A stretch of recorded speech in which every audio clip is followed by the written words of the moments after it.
Testing, testing, testing. 1, 2, 3. All right, everyone, we are live. Welcome back to another Friday night live stream here at Christ-Centered Ironworks.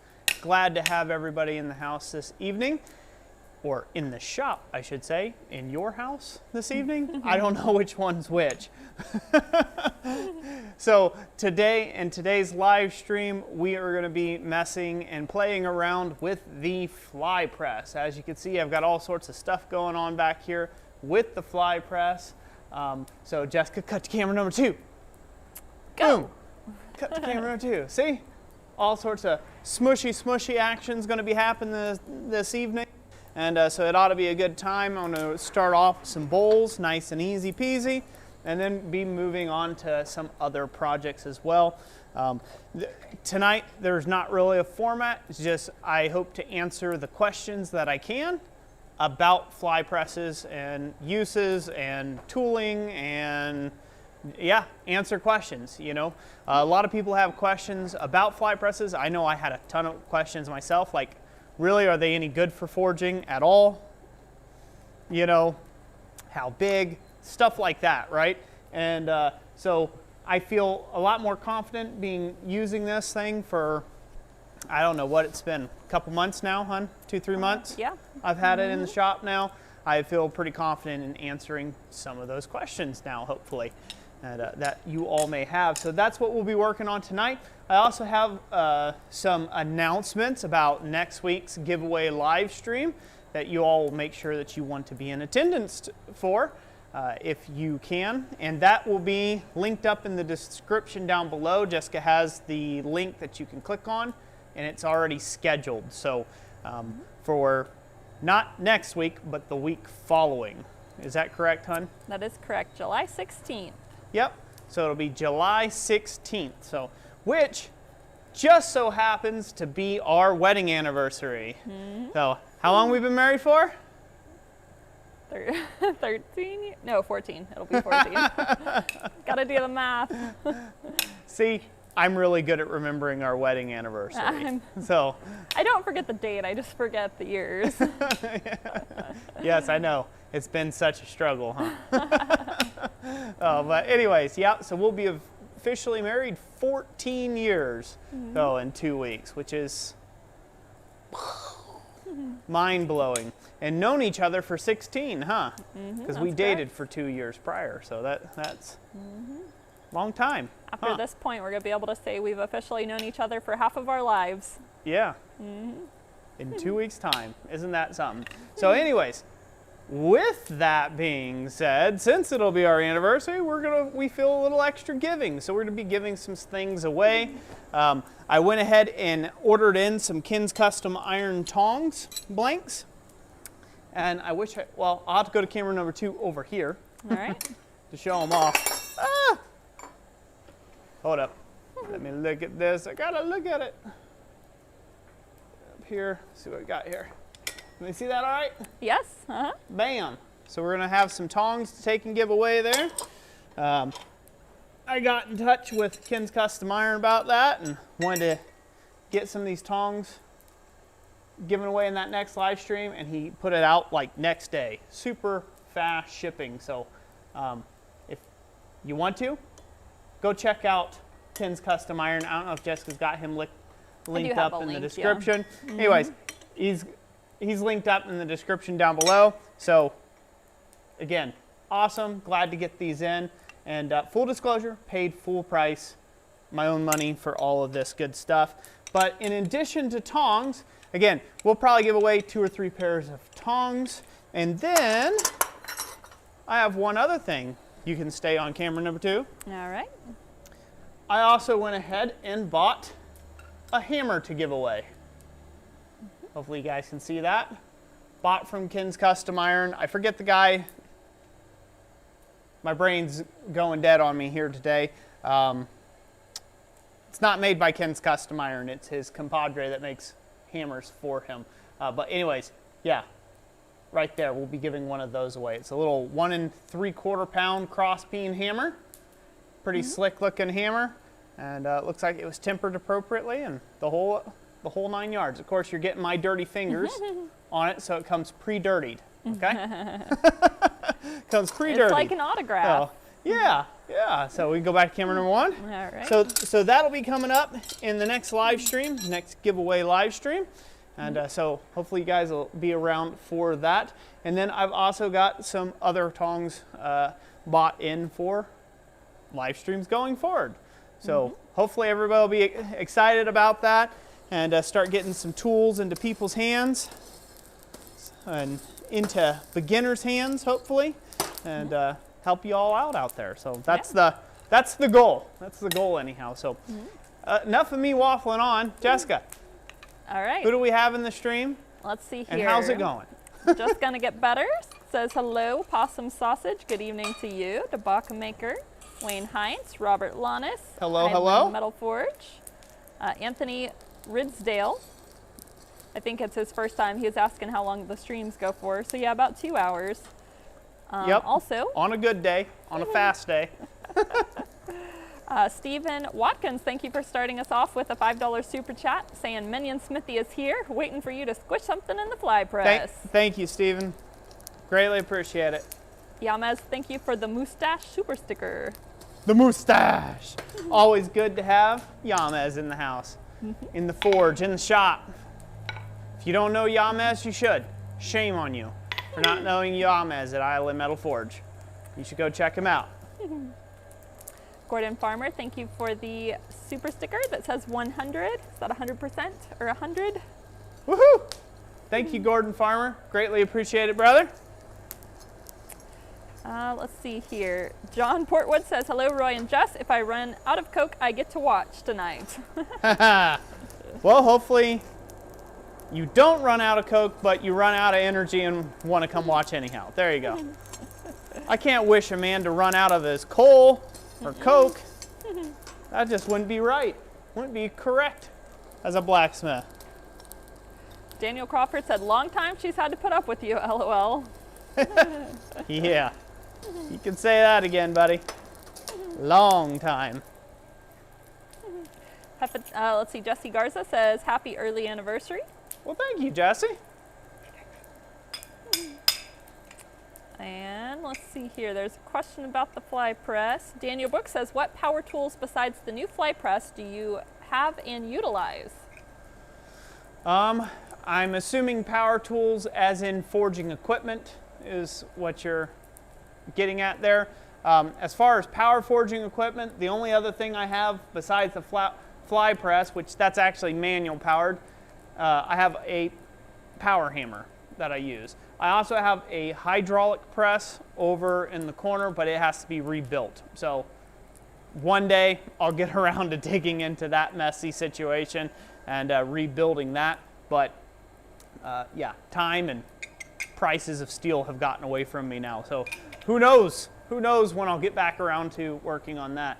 As far as power equipment in the shop, I've got drill presses and welders and sanders and grinders and plasma cutters and all sorts of good stuff like that. So that I use on the regular. That's more onto the fabrication side of things, but a lot of the forging I do includes fabrication elements as well. So, you know, it's forge fab type stuff. So it all works out. Eventually, I will get that hydraulic press rebuilt, but that won't really take the place of this because I really like how quiet this thing is to operate over the hydraulic forging press. And in fact, I've talked about buying a much larger fly press as well, something much, much larger. This fly press is only 6 tons, and I've been looking at one that's 60 tons. But can make that right one look now like a I'm wee looking, baby. just looking. There's other things on my plate to get done long before that happens. Great question. Adam, A Life of Fire says the fly press looks great. What size is it? I believe it's a number 6. It's somewhere between a 5 and a 6. That's the best I can get information on it. The size of the screw supposedly is a good reference point of the diameter of that screw is a good reference point for what size it may be, and that comes out to like a number 6, which is a 6-ton fly press. Good questions. Mary Huthner says, new to blacksmithing and love your YouTube. Awesome. We're glad to have you, Mary. Is it Mary? Mary. Mm-hmm. Mary? Well, Yep. glad to have you. Yeah. What did everybody think about the giveaway items, huh? For the next live stream. Were they excited about that? Yeah, Dragonstone Gem says, should be an amazing stream. Thanks for all you'll do. Welcome. Love doing it. Really do. Possum Sausage said, I just got an order from Ken's today. Highly recommend the tong blanks. Cool. Yep. Yeah, we got it out expeditiously, so that was good. It was like 2 days, Yeah. 2 or 3 days, I think it Really was. quick. I think he's in Minnesota, so I mean, Turnaround that time, helps. yeah, from Minnesota to here. So, yeah, I was excited about that. So, I mean, I wasn't anticipating on being here till next week sometime, and then, boom, on our doorstep it showed up Yeah. today. Yeah, it did. Yeah, today. Yep. Popped on our doorstep today, just in time for this live stream.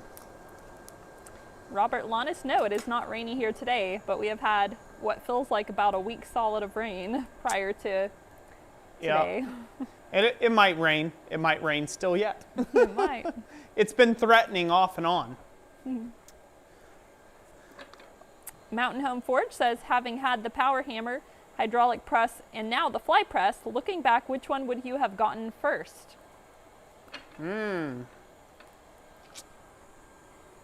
Let's see here. Power hammer. Probably. Just because I like beating things. So, it's kind of hard to determine that a little bit because my journey has been kind of different and varied along the journey of what I've been doing.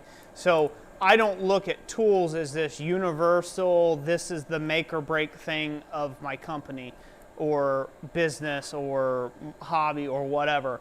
I look at tools as exactly that, tools. They help to a point, and then they're no longer useful after a certain point. And so, you know, certain things can be done with a power hammer that can't be done with a press. Certain things can be done with a press that can't be done with a power hammer. And just like, and then in a fly press, that's a whole nother weird duck all in itself. It's nothing like a regular press, and it's nothing like a power hammer. Tools are their own unique item in the shop. And I've cycled through tools. I've cycled through several different styles anvils. I've cycled through all sorts of different types of tooling, hand tools in the shop. Some stuff fitted my work at the time. Some stuff it didn't. And then go 3 years, and all of a sudden that stuff that didn't fit my work at the time now suits me better. So that's how I look at tooling in general. So I would probably go with a power hammer just because it is a good replacement, a universal replacement for a helper, having somebody in the shop as a helper.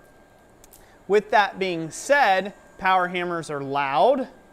Power hammers, if you don't hold your tongs right or your stock right or your hand tools underneath them right, they can wreak havoc on your joints and your wrists and your elbows, and you're not saving yourself very much. So there is a bit more technique to learn with a power hammer than something like press. A press is going to be low impact because there is no impact. It just squishes. But it's not going to be the same type of tool as what you won't be able to get a kinetic energy type hit or forceful hit like you get with a power hammer.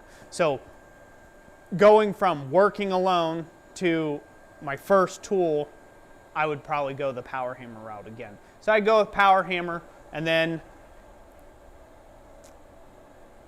well, now, I mean, again, the fly press, I didn't know that much about them back then. Fly press would probably have been second, and then a press would have been last. Hydraulic press would have been last, just because of probably price difference. I built my own hydraulic press, so that kind of threw the price out the window a little bit. Even with everything I'm into this fly press for, it was cheaper to build than that hydraulic press that I've got. So, so just for price wise, hydraulic press would have probably been last. Jesse Garza, the tongs came from Minnesota. Yep. Yep, tongs came from Minnesota, all the way from Minnesota. This plate is almost up to heat. All right. Our very first plate, but we're waiting on it. We got plenty of time for more questions though. Okay, Redbeard's Forge, thank you for the $5 super chat. Says congratulations and hopefully many more years to come. Well, thank you. Thank you for the $5 super chat, and there will be many, many more years to come, whether she likes it or not. No, I plan on sticking with this guy. Whether she likes it or not, guess what? She's getting it. That's kind of like people who try to run away from this channel on YouTube. Like it or not, I'm like the plague. I will never go away. I'll never go away. I will always be in your YouTube recommended feed, whether you want me or not. And one day, you shall succumb to me. Good sir, or good madam. I love it. Oh. Can they see that? Yes, it shows off good. Does it show off good? Yeah. All right, that's what I've got stuck in the fire. I've got a 6-inch bowl of a pentagon. We sell these bowl blanks over our website, blacksmithpdfs.com. You can check the link down in the description for that if you're interested. But just want to let you know where I get these from. So we made these up. These are pentagon bowl blanks. And so I'm going to make up like a set of 3, a 6-inch and then 2 4-inchers. And I'm going to be using the fly press and the swedge blocks stacked up underneath the fly press for that. So I've got the 6-inch in, and it's been heating up for a little while now, getting good and hot. It doesn't have to be super hot. It just has got to be hot enough that it will bend under the mechanical resistance of the fly press. Now, I haven't tried to do 6-inch plate, 6-inch diameter by 1/8-inch thick plate under the fly press cold. I'm sure it could probably do it, but it's going to be able to do it much more effectively hot. And so that's why I'm heating it up and getting it good and hot. But we'll do the 6-inch piece first, then we'll move on to the 4-inchers, and then we'll move on to crushing some pipe. And I want to show some, crushed pipe underneath it, and some of the various other things and tooling I've been doing with the fly press as we go along this evening, and probably even do some forging underneath it of some fairly thick material. Mm-hmm. Once this is all evenly heated, we'll pull it out and we'll get going. All right. Robert Lana says he just finished making the flat jaw tongs he won on the stream about 6 months ago. Awesome. Well, glad you finally got around to them. CU Metal says, hi all, sorry I'm late. I'm here for the hammer blows though, thank God. Well, glad to have you here. And he finally got his cast off, so he should be up to forging the next forging night. Congratulations. Congratulations. All right, let's go over to the fly press real quick, Jess. All right. While it's coming up to that last little bit of heat there. So as you can see, I've got my green Monagle swedge block set up here in the fly press. This has a 7 1/4-inch bowl die in it, and so that's what I've chose to take and put my 6-inch blank into. I've got that stacked on another piece, which you guys can't quite see. I'll move you down. I've got that stacked on a piece of steel, thick piece of steel here, and then that's sitting on top of a Holland anvil wedge block here. And that's basically my stack to get it up to height of the ram right here, because I have so much space under the ram to do so. So that's what we've got going on there, just so everybody knows. We'll move this on up here. Now, I've had a couple questions or comments in my videos, well, basically just comments of, hey, you need to bolt that thing down. That thing shakes and rattles and rolls all over the place. And there's nowhere to bolt this to. there's a gravel floor and the legs go down in that gravel into the ground 8 inches deep. But there's nothing I can do about it, you know, wanting to wobble a little bit or shake. That has nothing to do, this isn't torquing this way, all the energy is going into the actual making of the item or squishing the piece, but there's going to be jiggle because it's just sitting on a stand that's on a loose gravel floor. So there's not a whole lot I can do about that. If you have a concrete shop floor, then you can anchor it with some bolts and be in good shape. I did look at it the other day, and it is solidly affixed in the ground. This thing hasn't shifted any. It just jiggles whenever there's a, you know, it meets resistance.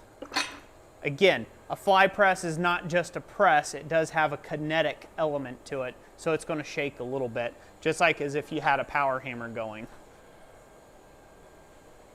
All right, so I'll pull that up out of the way, and we'll put that 6-inch bowl in there.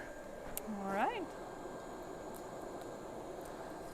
And John Elliott, thank you for the $5 super chat. He says, thanks for all you guys do. Very welcome, John. Thank you for the super chat. So there we go. There's my 6-inch pentagon bowl. I'm going to get it in there, get it roughly lined up, nice and even. Now I'm going to give that a spin and let that take that right on down.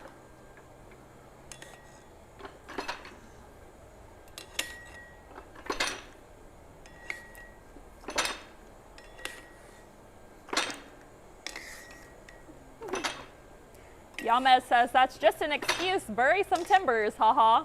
That's a what? Just an excuse about it wiggling. Maybe it is, but it's a darn good one, Yamez. It's a darn good excuse. That up there. All right.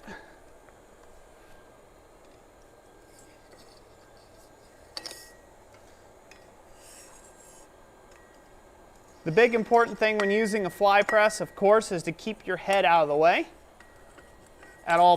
if at all possible. Head, wrists, arms, keep them outside of this particular vehicle.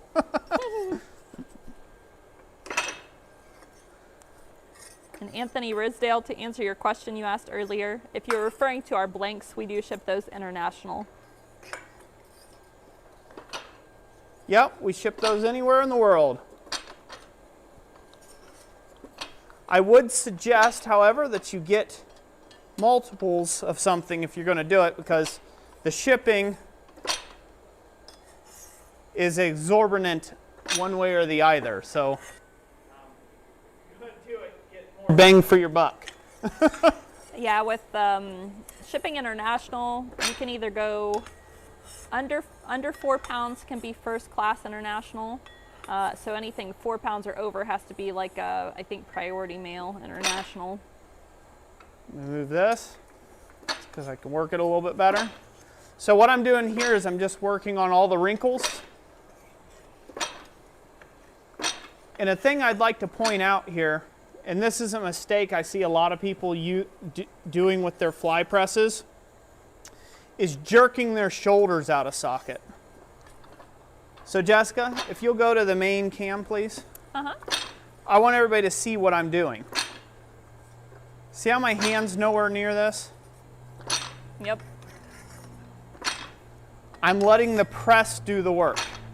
You sitting here and yanking like this on it and jamming your shoulders into it, you're not applying any extra real force to it. In fact, you're preventing the fly weights up top from doing their job, which is that inertia, right? They have stored potential energy up here. They've got a lot of inertia in them, and then it stops, right? And so that's what it does when you give it a flick, right? It puts that potential energy in here, and it keeps that thing a-turning and puts it into the actual piece in the bowl. You sitting here with your arms jerking on it, you're just yanking your shoulders out of socket, and you don't need to do that to get this to operate. If you feel like you must do that to actually get any forging done, then the fly press is probably too light of a fly press to actually do what you need it to be doing. So just something to keep in mind there. You'll see that a lot, and that was kind of my main. Are we at the main cam?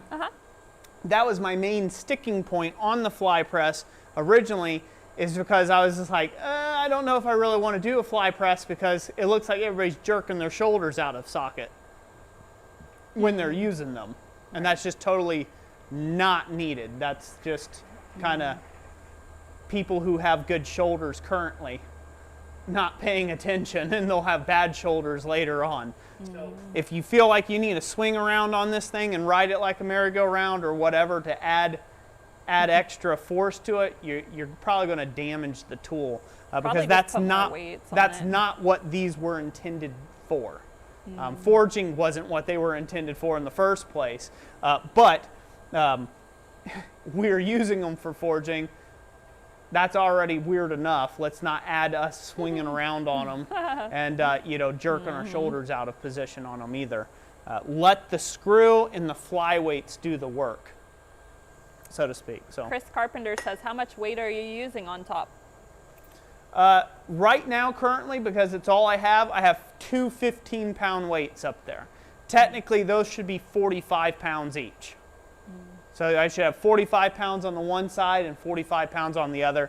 Right now, all I got is 15 pounds worth of weight. So that's what's up there. And as you can see, it's got a lot of wallop for that without me even touching it. So I'll show you that with the next one. I'll have Jessica, the next bowl we do, I'll give it a whip, and I'll stand back, and we'll be at the main cam here and show that off. But let's go to camera number 2 again. All right. Okay, I'm going to just show off the bowl. No lumps. Can they see that? Yeah. Easy peasy. Lemon squeezy. Just like that. Boom. Boom. Now, obviously, you can do whatever you like with it. This isn't a presentation on how to make a bowl. This is just a presentation of like what that thing can do. But you could do whatever you like with this. You could add scalloping around the edges. You could add forged texture on the inside. You could ball peen it. You could do all sorts of things on the interior of this. Whatever tickles your fancy. Whatever you can come up with, you can do before you squish it down into that form. So I'll throw a 4-incher in here now.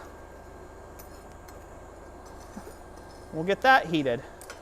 Yamez says, what's that, Roy? Your fly press is too small for you, and you're sending it to me when you get a bigger one? I heard that.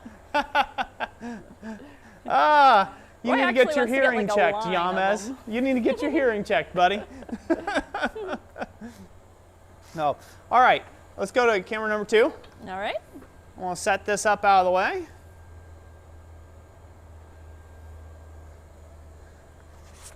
And I'm actually going to put this into the other dice now for the 4-inch bowl. I'll get this swedge block moved around. I'll put the Holland anvil swedge block on top. Shuffle, shuffle.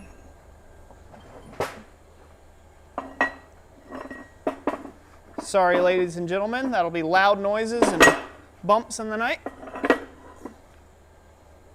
Now I could use this swedge block depression, but since it's off-centered, and that means my block would have to be off-centered, I'm just going to use the Holland anvil because it's right here, and I can show off their masterpiece of a tool. Win-win. That's right. One lucky person in the audience. What? I said one lucky person in the audience could have a chance at winning one next week. Jessica's segueing. Listen at her. I did.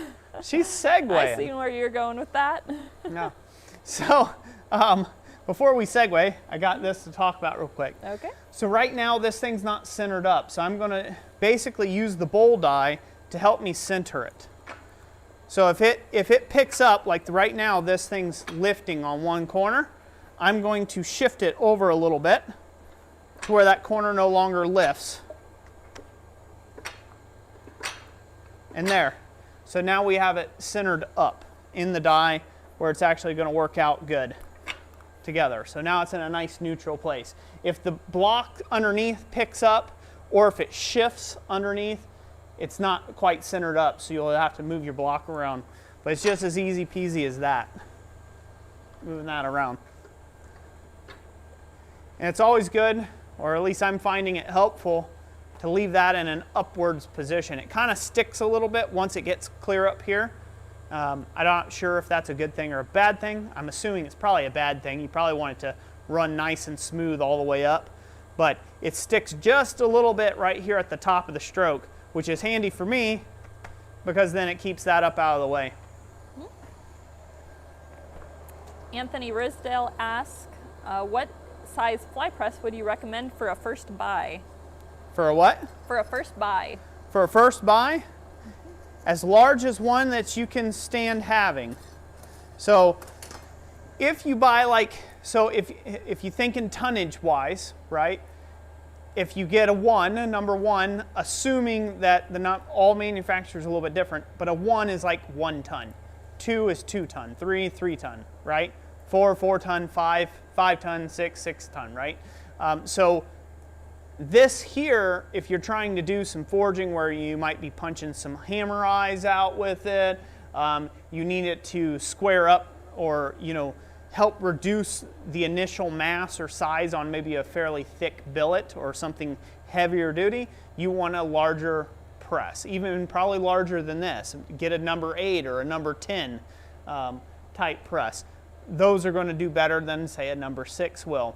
But if your work's like, say, decorative chasing work, you're going to put a lot of little chisel work in plates, or you're going to do a lot of repeated like shadow lines or like fullered grooves down bar stock, you're going to use guillotine tools and things like that in it a lot, then something like a number 2 to number 4 is going to be just fine for you.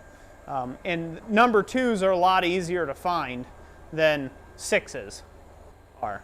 So, but if you're trying to do hammers and other things like that, those won't be as handy to you. So I would say probably something around the 4 and up range is what you're going to need if you're going to be doing that. If you're going to be serious about probably doing the hammers with manual modes like this, you're going to want like a 10 or larger for that.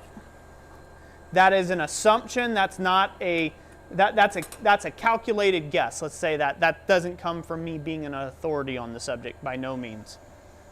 So, segue time. Holland Anvil Swedge Blocks. Next live stream, at our giveaway live stream, one of you lucky contestants, yes, that's right, you sitting there at home, is going to get a chance to win. What's this make? Number 7? It does. This is our 7th Swedge block we've given away this year. We partnered with Holland Anvil, and he was gracious enough to take and get us some of these Swedge blocks at reduced costs. So this way we could support the blacksmithing community with them, and super excited about that. So be sure to be there or be square. Be left without a square, a heavy square called a Swedge block. Don't want to do that. My bad dad joke game is like really horrible right now. I'm doing my best, but I am pretty low on energy this evening. For whatever reason, I don't know what it is. We ate really good yesterday, had a ton of carbs, ate like a ton of pizza, and I've been suffering all day today from it. My energy's just been like, meh. It's like, live stream's happening. I guess the live stream will happen tonight. Yeah, you've been doing keto for several weeks, and well, on and off throughout the year. Yeah. Well, for what, like the last 2-3 weeks, I haven't had any carbs of any kind. I've been doing keto, and man, I way overdid it yesterday. So my energy levels have tanked today. So the next live stream, hopefully I'll be back to my ripe, rare, and old self. Yames says he's prepping stock for tomorrow's flea market demo. Yeah? Awesome, Yames. Now I know why you want one of these, huh? But you got a power hammer, so everything's okay. You can make these dies for under your power hammer. Throw your bowl in there and wham, wham, wham. Good to go. Jason. All right. So you can stay on the main cam. Okay. I've got one of these 4-inchers, hooked up. I'm going to go ahead and put it underneath here, and I'm going to just show what I'm doing with that initial forging. So, all right. Here we go, nice and hot. I put it in the block. Make sure it's good and square. I don't want any parts sticking out. Okay? And then I just give it a whip. And down she goes. Watch how I'm pulling my arm away. I'm doing that. Normally I hold on to it, but I'm not. It's like finger holding on here, okay? So I'm not doing anything but maybe catching the rebound like this, okay? And that's all that's needed. Now, as you guys probably noticed too, when it first made contact, it was more of a dull thud, like, versus it actually rebounds once it's connecting. Yep. And now go to camera 2. Mm-hmm. Are you at camera 2? Yes. Mm-hmm. See? So there we are. All one heat on that. Obviously, if you have a bowl die and a bowl pusher that all meets, that's the same size as what you're trying to do, you can do it all basically in one heat. Thump it right on down there. Almost with one blow and one push. So we'll go back. Camera number 1, Jess. All right. Set that down there. And then I'll throw this next one in and we'll do it up close so you guys can see then what we're doing. That was one of the things that people had said in my video series around this. They're like, I would love to see it like out away from being up close shot of the actual work. Want to see how it's actually operating. So hopefully that gave some sort of perspective of how it's operating. I don't know. It's kind of tough because I wish, where I really wish I had a third camera. Mm-hmm. You know, that way I could do like one out just a little bit, you know, one really far away because we're just getting the main forging area, one up close, and then one kind of medium wide shot on it so you can see the workings of it a little bit better. Might just have to include that all in one video, huh? Wrapped up. Yeah. Questions, comments, complaints, Sure. concerns. We got Throw them several. out here, girl. All right. Throw them out. Jason Burrow says, hi, everyone. Hope everyone is doing well. Hello, Jason. Excellent news. My wife's cancer test came back negative, and Roy, the fly press looks amazing. Now I want one. Awesome. Awesome. So glad it came back negative there for you. And they are pretty awesome. The sad part is I'm stoking the marketplace on them right now. I know it. So my odds of ever getting a larger fly press are probably went from possibly to 0. Daniel Crawford says, what is the required shape for those weights? The required shape for the weights? Mm-hmm. Well, up top it's like a taper. So it's a taper from about 1 inch square up to say 3/8 inch square. Just a long taper across like 6 inches. As far as the required shape, I've seen balls, I've seen pyramid shapes. So I don't know. Generally they are round, like a cannonball, and then they have the tapered hole through them, basically, up there for fly weights. But yeah, that's the required shape. And I'm assuming round so it's no sharp corners. That way when it does eventually bust you in the head, it don't split you open. Yeah, it's just round. It's more blunt force trauma at that point. Frank Strock says, what's your A1C level like? Have you been checked for diabetes lately?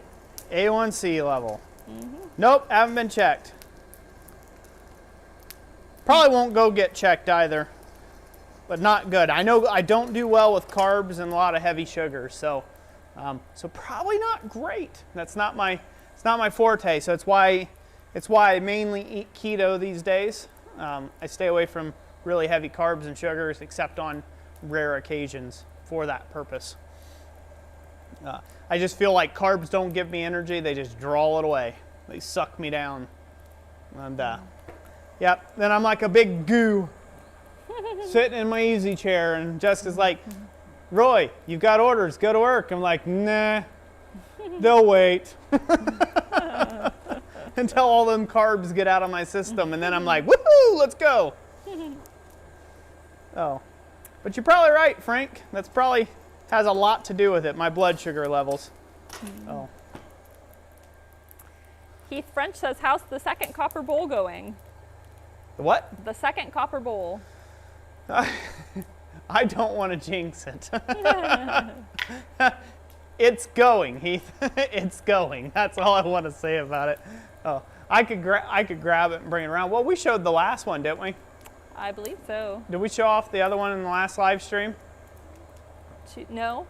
Yeah, we did. We were sitting here. We were just doing a chatting live, and I brought it around. I showed it. Okay. Yeah. Well, this one's a little bit. This one's different. So basically, the first one, for those of you who don't know, who haven't been following me over on Instagram, I had a large basin job come in, a baptismal basin. Yeah, it was just one of those things where it's a lot. I got myself into it. I got myself into it. But basically, the customer is wanting a 26-inch diameter basin, 11 inches deep, which on the onset you say, well, it's 26 inches diameter. That works out okay. But there is a lot of material in it. So this bowl, this specific bowl right now, I'm almost to their dimensions, and it took 32 inches in diameter of copper, 1/8 inch thick, to make this shape. So there is a lot of copper. There's like, I don't know, it's a solid, what, probably 20, 30 pounds in copper. It's pretty stout, yeah. Probably 30 pounds right about in copper in this bowl. For this, well, I shouldn't call it a bowl. It's not a bowl, it's a basin. It's there's hand raising, tons of hand raising and sinking in this one. And I'm getting to the point now, I'm so close, and so far so good without any crackage, which is good. Because the last one, if y'all haven't known, prices have really went up in material. So when I purchased the copper that I am now using for this, the first bowl that I blew through the bottom of was a $450 mistake. So that, yeah, out that much money right up front on that. And so the second one, like I said, with a little bit extra, I gave it a little bit extra copper around the edges. That would be roughly right around there too, probably $500 worth, somewhere in there, probably $550 worth of copper that's in this second one. So if I were to have to buy the copper for a third take, the sheet would be worth more than what I'm getting paid for the entire job. So yeah, fingers crossed that don't happen. That's probably the other reason why I'm a little wore out. I have basically done the equivalent. I have done 2 basins in the last, what, 6 days, 6, 7 days? Yeah. 2 full baptismal basins in the last 6, 7 days, which antiquates out to 7,000, 8,000 hammer blows probably per basin. Well, in total. So. Roy's a wee tired.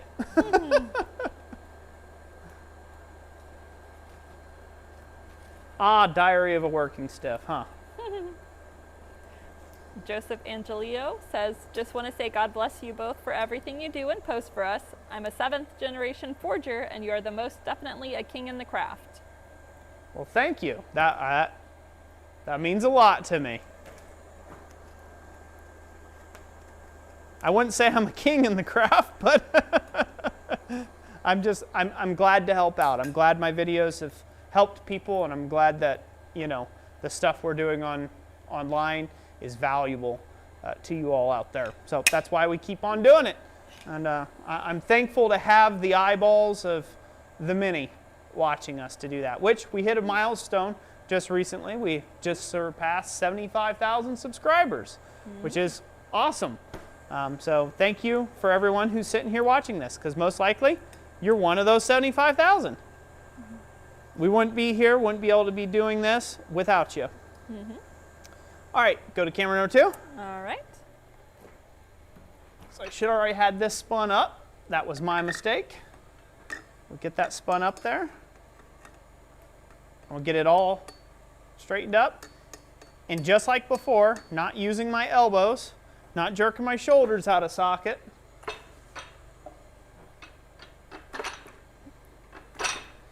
Those blows that I'm doing there are just to snug it up, just in case there's any curvatures that didn't quite seat, you know, little flat spots that may have happened as it went down through. That's all I'm doing here, but this bowl's basically formed. So as you can see, the fly press isn't just a press, it's actually got a kinetic element to it. You know, when you throw that down, you can see it jerk around, you know, it makes a thump too as well, which is just strange. But it's very cool. You see that all okay? Jess? Yeah. Are you listening? Yeah, we can see it good. Okay, you could answer. Okay. I said, could you see it okay? Mm-hmm. Yep. All right, good. There you go. All right, that's done. Easy peasy. Rowan Maxwell says, can you make copper bowls as easily as that one that you just made? Yep. Depends on the copper bowl. Yeah. If it's this fit. basin, no. Which, may I ought to show off the basin, huh? Yeah, you can grab it. I'll go grab it real quick. Jessica, be entertaining. Okay. Entertain them while I grab it. Robert Lana says, I can't picture the chair scene with Roy. Where would it happen? In between shooting video, editing, and doing live streams and smithing. Jason Burroughs, glad to hear that you finished up your first guillotine hardy tool. Yeah, that'll be fun to try out. Jeremiah McClutchton says that he bets it's a beautiful piece of copper. It does look good.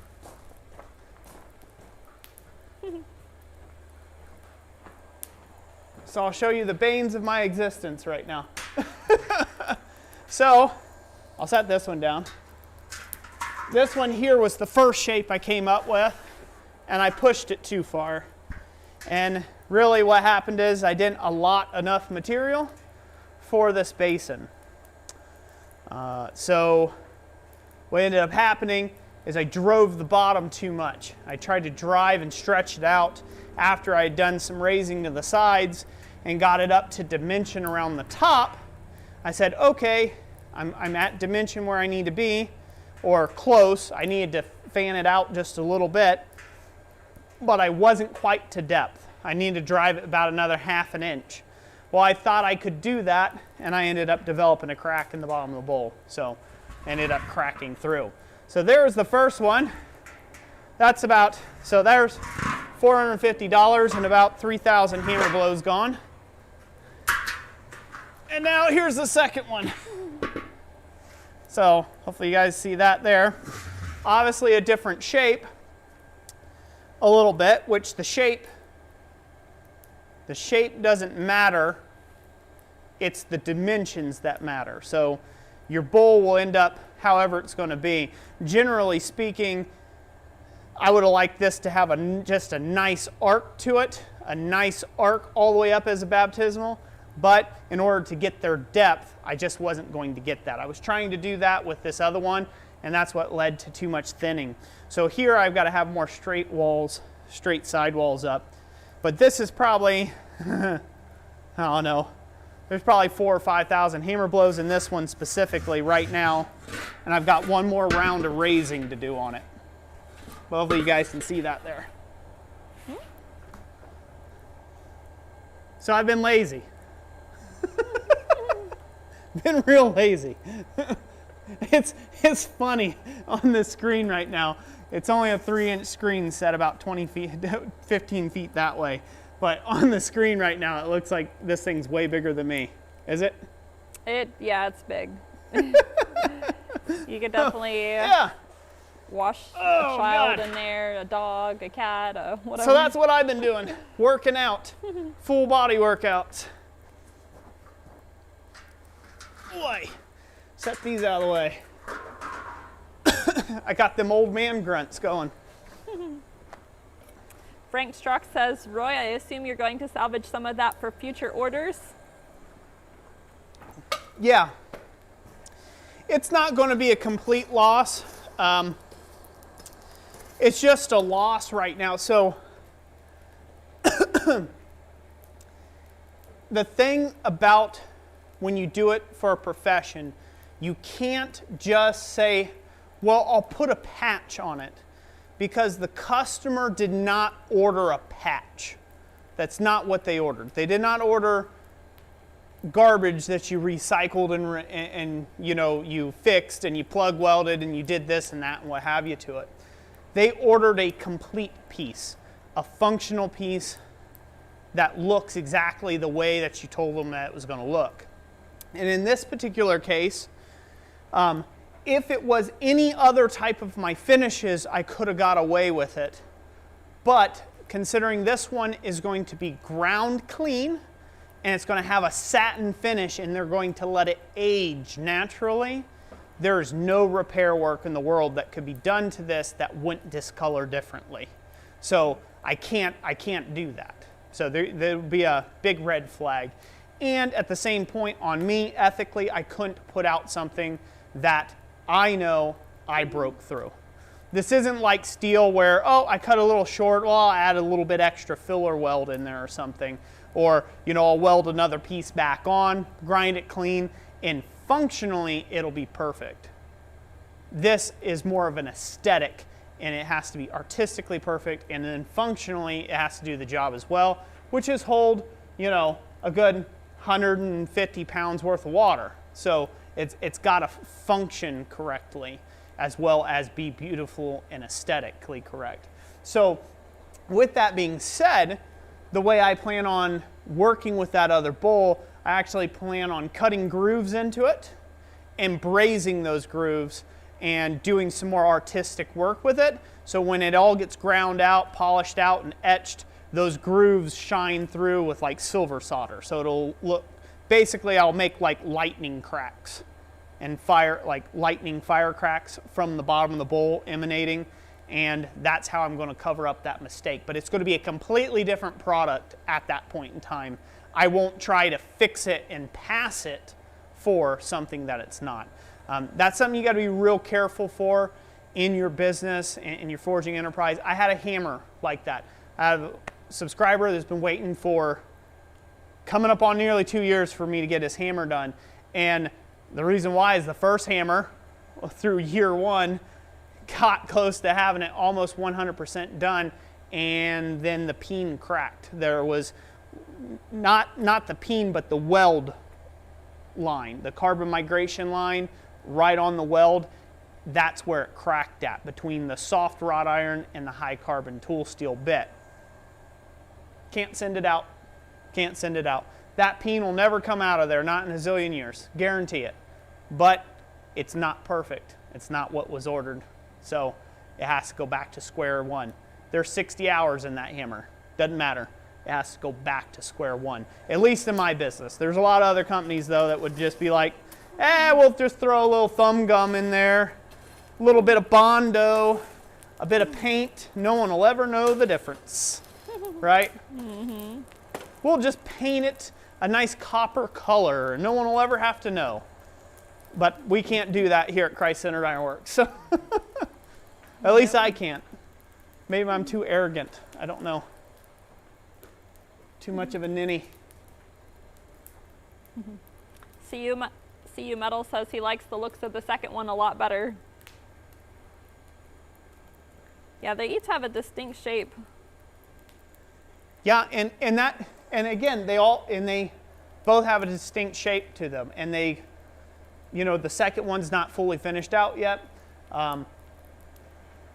The first one, it got more of a cone type shape going, again, because I was trying to get too much into the bottom of it to try to drive that bottom more so I could make, make specs on it, which is always the difficult. I knew I was driving it too much, but I just didn't have the heart to quit. I'm like, well, maybe I can just get it that extra little ½ inch and then we're good. That's all it has to go, is an extra ½ inch. And I knew an inch ago that it was too much, that I was over thinning it. Mm-hmm. But it's just right there and I can ship this thing out the door. You know, maybe it'll be good. No. When you know, you should stop right then and there and say, okay, I know that this isn't going to be good in the future. We should figure something else out. But my dogged determination hosed me on that one. Oh. All All right, let's get this out of the way. Look at these swedge blocks. Out of the way. Jeremiah says it'll look amazing braised. He bets he'll look better than your first idea. He thinks it will? Uh-huh. Good. Rob Huff, good evening. Thank you for the encouragement. What's up? Rob Huff is saying hello. Hey, Rob Huff. Good to see you, brother.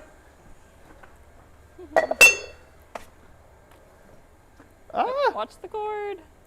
Watch the cord, watch Back the cord. a free catfish, hello. Hello, hello. Oh. Jesse Garza says, ethics is not arrogant, Roy. Well, I've been accused of being arrogant for a lot less, so I never know. It's one of those things. Oh, all right, I'll take this tool out.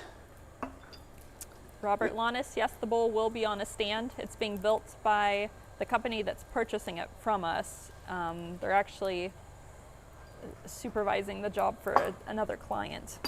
Yeah. Will you go to camera number 2, Jess? Yes. I want to showcase what I'm doing here. All right. So, the Allen key, I just took out my bowling die on that.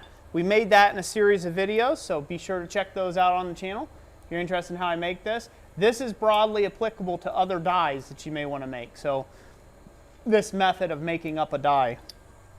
You may want to go check that out. So now, we're going to put in a bit of pipe crushing good time. So I've got a guillotine tool here.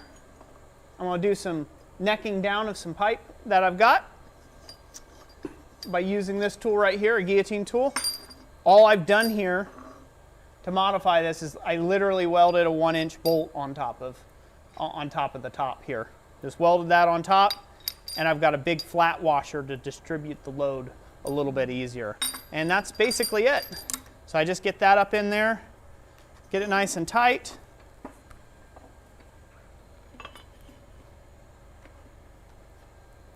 This going down the right way, and we'll see how far this goes down.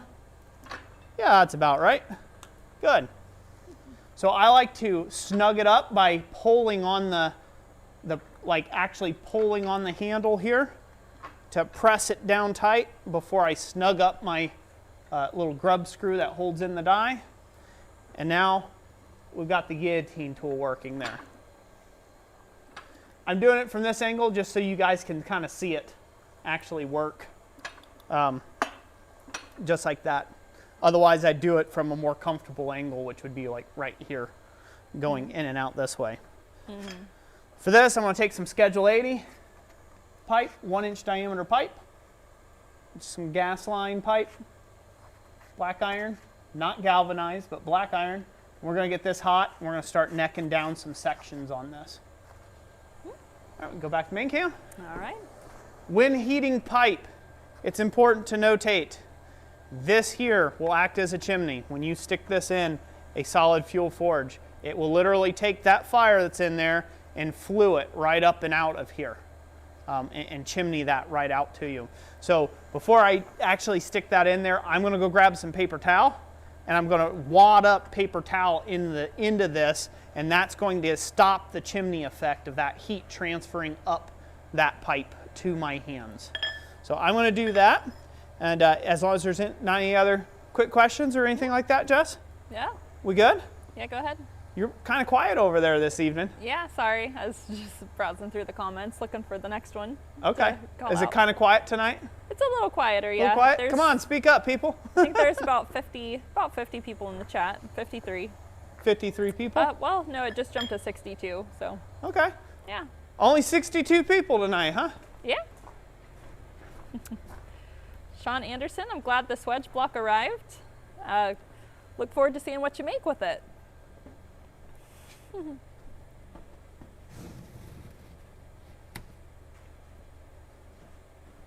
Roy, I'll be right back. Dan the Undead Man, yes, you can use Flypress to punch hammer holes. Specific tools that can go in that to do that process.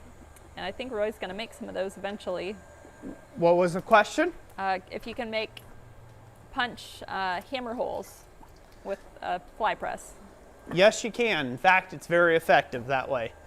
I've seen a lot of people do it, and that's actually going to be some of the videos that'll be coming up before long. I have been extremely busy in the shop, so I have not gotten around to making content. So I hope everybody understands on that. It's one of those things I've been working on, but I do have some content coming out. Hopefully, definitely by the beginning of next week, I should have some content coming out on the channel for everybody. It's viewing pleasure, if you will. But one of those videos is making up the slitters for punching hammer eyes open. So the hammer eye punches and drifts to go in the fly press, and then the actual stripper dies that actually pull the piece off or strip the material, your punched material, off of your drift and or punch. So I look forward to making that up, which I've got a whole thing that I have to do on that. Again, I've been just so swamped here lately, I have not gotten around to doing that. I have not gotten around to do that. So that type content will be coming very, very soon. But as an example, I did take some 1/4x1 flat stock and I punched cold a 3/8 inch round punch through it. Cold with this fly press. So lots of force. There's lots of force to be had. Drew Wilson says small congregations are sometimes better. They are indeed. But not in YouTube's mind. So in YouTube's mind, unless you got like 30,000 people watching you, you're not worth promoting. And I mean on a live stream. So we don't have that, so. Gordon Farmer, sorry you're feeling a little down, a little low today. He failed a test is what he said. He's struggling with a bit, so hopefully you do better next time around. Is that Gordon? Mm-hmm. I'm sorry to hear that, Gordon. You gotta keep the chin up, brother. You'll get there, you'll get it next time. The interesting thing about dealing with failure, it's just something that you have to deal with all throughout life. You're gonna fail at something. And if you haven't failed at anything yet, give it time, you will, right? And some of the biggest successes in the world are some of the biggest failures, right? The higher you are, the further you have to fall, right? The taller or the bigger you are, the further you have to fall. And when it comes to failures, it's not about the failure itself, it's how you handle them and how you get back up from them. That's what really counts, and that's what really matters. Because we're all going to have bad days. We're all going to have these moments where, we thought we were on to something that was a good thing. Turned out it wasn't, right? Stuff like that. Maybe people did us wrong or this or that happens to us. And we're all going to have those moments in time. But the important thing is not to give up and how you treat people afterwards, right? And how you treat yourself. Because you're not perfect, you're going to mess up from time to time. You may have that great test and maybe you get passed over for a job promotion because you missed one question. Heck, many years ago, I got turned down for a job because they gave me an IQ test and I wrote in funny answers all the way across the IQ test. Now this was for an HVAC job. And they were asking questions like, if red is blue and yellow is pink, what is black? And I'm like, nothingness. I'm like, I couldn't answer a question, but they had like all these logic things, and no. I was like, no, I'm not going to play that game. So I wrote in a bunch of kind of smarvy answers. Yeah, I didn't get the job. So I failed. Which felt bad at that time. I felt bad that they gave me an IQ test that I couldn't pass. You chose not to. It's better if you say you chose not to, because you weren't really trying. Chose not. I was fight the power at that point in time. I'm like, fight the power, man. I'm like, you're not giving me no test. But it's probably good they didn't hire me. I wouldn't have made the greatest employee, to be honest. Rob Huff says how it's quite the clinker. Yeah, a little bit. This fire has been going on for a little while today without me maintaining it or maintaining it. I just kind of had it running in the background while I was doing other stuff, so it developed quite the mighty clinker. But now we got some air going through it, so we should be good. Rob Huff says, are you using a new camera for the main cam? The image seems to be much nicer, or maybe cleaning the TV made a difference. I think cleaning your TV. Oh, no, it's still the same camera we've had for the last 3 years now, I think. Yep. Mm-hmm. Yep, 3-4 years, right? We've had these cameras now. Mm-hmm. Right? Yeah, pretty close too. Huh? Yep, pretty close too. One Yep. of them's a year newer, but. Yep. But good lighting, though. Good lighting. That's a key. Mm-hmm. Good lighting. Techron Matic says only the good-looking one showed up tonight. Only the good-looking In one. the chat, yeah. Oh, yeah, in the chat. Mm-hmm. True. Who can argue? Wayne Heinz says, must be my invitation to leave. I've never been accused of being good-looking. Smiley face. Well, at least no one has to hint to you too bad there, Wayne. Wayne knows it right up front.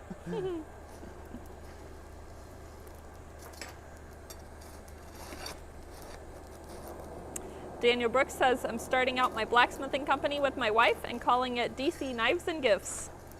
Very cool. Well, I hope it goes really, really well there for you. Let's see, I think it was Heath Miller earlier asked what the thickness of our blanks are. The thickness of our blanks, they range. So we have flower blanks that are 16. They're 16 gauge material. Is Yep. that correct? You sure? Yep, I'm sure. Yeah, that's right. They're 16 gauge material, and then the other was the bowls and other blanks that we use that need thicker material. They're all 10 gauge material or 1/8 inch steel, if you will. Fairly hefty duty. Dan asked, what is the minimum thickness of steel to make a charcoal bed for a forge, and where can you get a cast hot pot?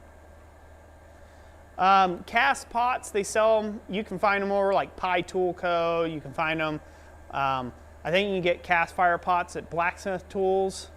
Is that right? I think. Is it the Blacksmith Supply. Blacksmith Supply, yeah, Blacksmith Supply. I think you can get them there. Blacksmith Depot, I believe, has some or imports them. You can get those there. As far as the thickness of the actual bed itself, it really comes down to rigidity. If you're going to have if you're going to have support struts underneath, you could do 1/8 inch or 10 gauge. If you're not going to have support struts underneath and you want it to just be standalone, which I don't suggest, because when the metal heats up, it's going to move on you. Plate steel will move when it heats up. But say if you want it to be standalone, I'd say maybe 1/4 inch plate would be thick enough for it. And you're not going to wear that out in your lifetime.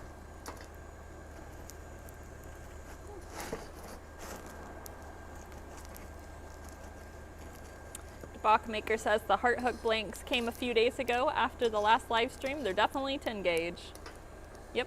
Yep, 10 gauge. Good thick 10 gauge. Oh, yeah. None of our blanks are shy when it comes to thickness. They are all of appropriate thickness that you will ever need for their purpose, intended purpose. Obviously, flower blanks are a lot nicer when they're made out of, for the most part, thinner gauge material. Yeah, you can get more expression with them. You get more expression, more movement out of them. The larger stuff, however, is really good. Got to have the larger, the thicker gauges for stuff like bowls and ladles and spatulas and skillets and stuff like that. Heath French says, I'm looking to make a skillet. Do you recommend 1/8 inch plate or something else? For a skillet, Uh-huh. 1/8 inch plate is what you want to work with. You can go thinner than that if you want a lighter skillet, which is okay. But the lighter the gauge, the heavier the warp you're going to have. So If you did something, say if you did like a 14 gauge material for a skillet, and you forge the skillet out of it, you're going to get a lot of warping or bowing in the bottom of the pan. When you heat it up, you're going to get a lot of warping going on. So depending on where the tension's at in the material, it may bow up, which is fine. All your stuff slides to the sides, or it might bow down, and then you got to walk on your hands, and you know your skillet just spins around and around in circles on the glass top. So the heavier the gauge, the less prone it is to warping, the thicker the plate that you can make out of it. I did 3/16 once. I settled on 1/8 inch or 10 gauge is about perfect.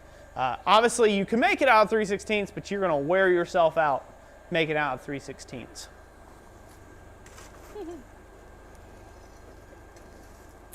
Yamas says he's saying something. He's trying to find his one of his tools for his bandsaw. His what?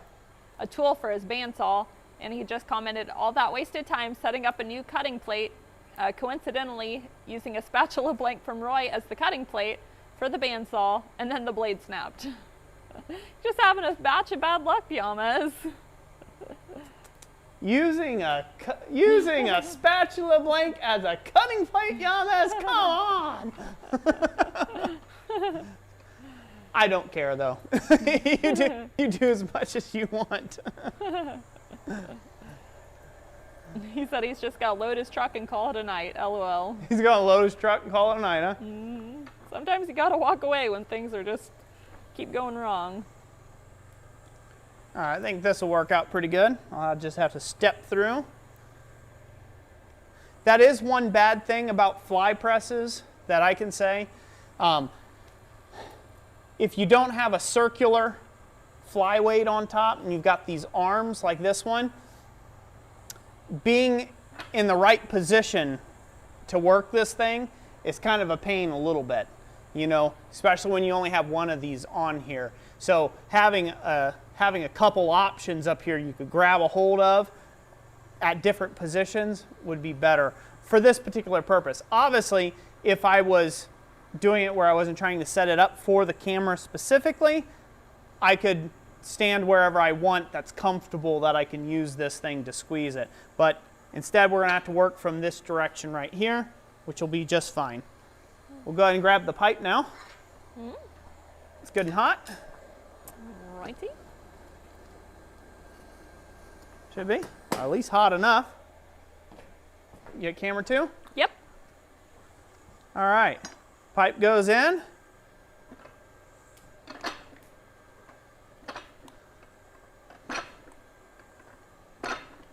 Just going to keep taking little bites all the way around.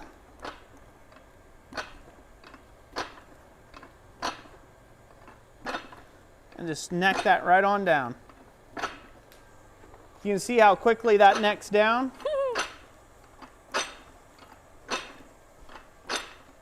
It does go pretty quick. Can they see that okay?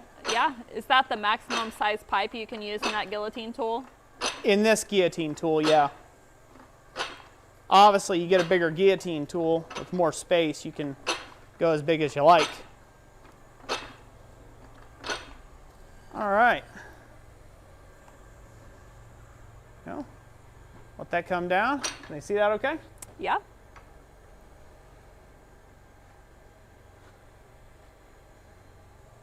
Pretty effective, pretty quick to neck that down.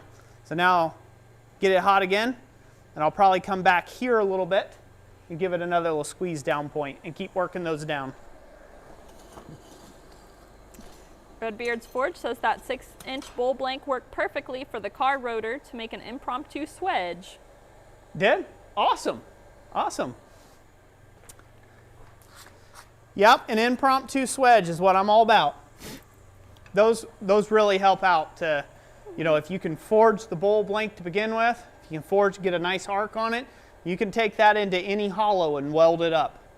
You know, weld up the edge and you're set, man. You've got a nice curvature from there on out that you can work with. Yama sent you a picture of what he's talking about through Hangouts if you wanted to show the class how a creative brain works. I was chuckling at it. I saw a picture of it already. Did you see a picture of it? Yeah, he said you could hold it up to the camera. Here, let me see it. All right. You put it up to the camera. Let me have it. All right, let's look at this creative mind and slightly bit of sacrilege here. There you go. It's kind of working. Can you see that okay? Yeah. I know there's a little bit of, I know it's not quite in focus. Yeah, right there. Can I see it there? Yeah, that's better. So he's using one of my spatula planks. Has a flat piece, so this way you can like split tines on forks or split crosses or things like that. Yamez, you're a nut, pal. You're a nut. I love you, brother. Daniel Brooks says, what gloves are you using that allow you to hold the pipe without a need for tongs? So, just regular leather gloves. The way that I'm able to hold the pipe without the need for tongs is because I have the pipe stuffed in the back here. Can you see that? Mm-hmm. Okay? It's stuffed with a wet rag in the back of the pipe here. That stops the chimney effect from happening. And so therefore, all your heat, just like on a long bar of steel, stays out at the end of the bar of steel. Now eventually it'll slowly creep, that heat will creep up, and you'll have to cool down your hand holding spot. But this is long enough that it that it's not affecting my hand up here where I'm gripping it at. Another thing you can do is use a forge mop or something like this, a rag, coal swab, as I call it, and you can set that on the pipe as a heat sink to keep any heat from propagating up to your handle end. But if you take out that plug out the back end of this pipe, that heat will come right up that pipe and out the back end. You'll have a little flame dancing out here, and that whole piece of pipe will get super hot, and then you'll have to use a pair of tongs. Great question. GR Fire says that's a great angle on the camera. We can see how the pipe necks down to look on the inside and the outside. Awesome. Glad that that's a good angle. Yames says there are marks and measurements on the plate, so there's no pre-marking for split crosses. Awesome. That's using your noodle, brother. That's using your noodle. So at this time, I'd like to, so while we're waiting on that to get hot one more time, I'd just like to thank everybody for joining us, and thank you for being here during this stream. And thank you to everyone who's done the super chatting. It's greatly appreciated. Basically, the way everything works, the way we work everything right now, is anything we get in from super chats, anything we get in from, the channel memberships, things like that, all that kind of goes into a fund, right? It all starts pouring into a pool, and then we take out of that for different expenditures around YouTube and stuff like giveaway items. And specifically, the majority of all the super chats, they go straight into kind of that little fund and that envelope over time. It builds up. And so that's what allowed us to be able to purchase all of those, all the tong blanks and the hammers, and the hammer and stuff like that from Ken's Custom Iron. So I think we got like 15 different pairs of tongs that we purchased, like 15 different pairs of tongs and a hammer. So we were able to do that with that. So that would not be possible without you all. It really wouldn't. So greatly appreciated, and thank you for doing that. And thank you for everybody who's become a channel member and are part of that, right? It's what makes these streams great. It's you guys, the viewers. And I don't care if there's 400 people here, there's 50 people here, there's 20 people here. People remember from moment one, hun? When I started doing live streams, I've been a very giving person. That's what I do. It makes me feel better on the inside when I'm giving something away or when I'm able to help someone out. And so, call me greedy, call me selfish, because I'm selfish in that way. I do. I genuinely like to do that. So I couldn't do that without your all's viewership and without your kind-hearted support. And I just wanted to say thank you. I know we're on here. You guys are wasting a Friday watching, right? You know, you're watching us. So, and which you could be doing anything else, literally anything else.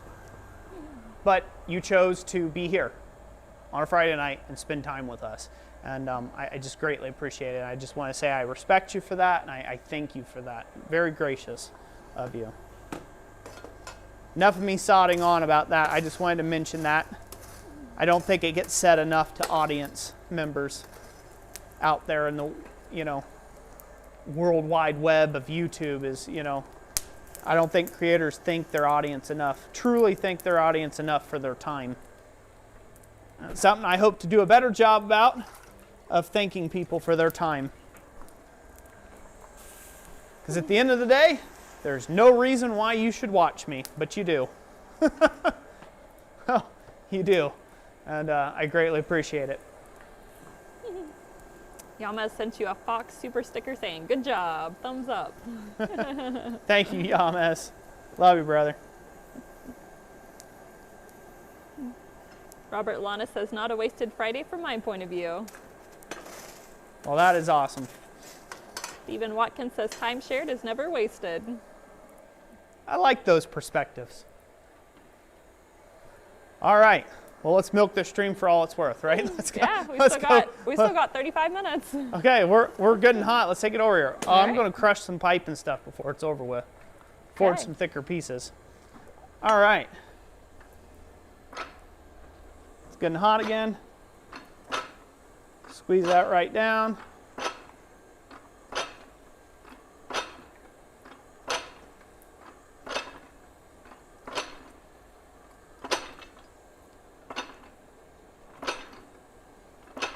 I'm just grabbing up and reaching up to the top arm to finish necking this down.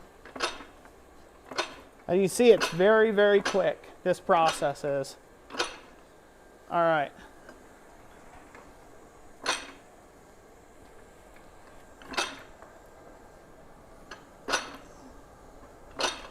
It's just kind of a hit, turn, hit, turn. All right, got that end done. See that all right? Mm-hmm. Now we're going to move over about an inch, whatever looks about equal. And we're going to neck that down one more time.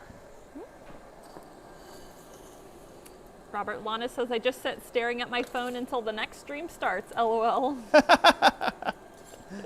You're a diehard then. You are a diehard fan. I had just pictured that too. Doesn't even have the pre-roll or anything. It's just the black screen from YouTube. People come over and check on him. We haven't heard from you in weeks.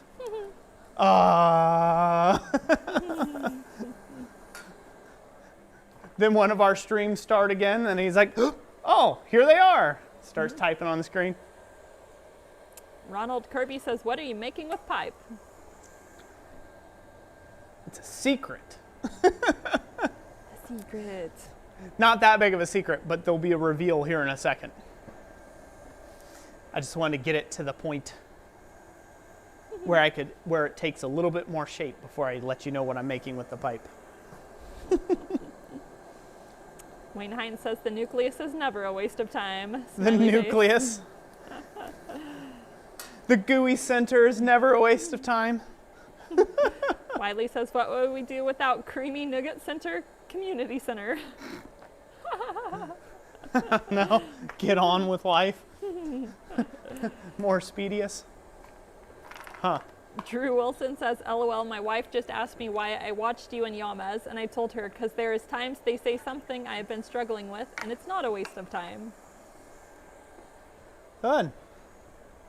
And she probably gave you that cross-eyed look like, you sure there, dear? By the way, quick apology and thank you to all the spouses out there that have to put up, who are listening currently in the background, that have sacrificed date nights and anniversaries and kids' birthday parties, and childbirth for the cause of Roy's Friday night live streams. There might be a few out there.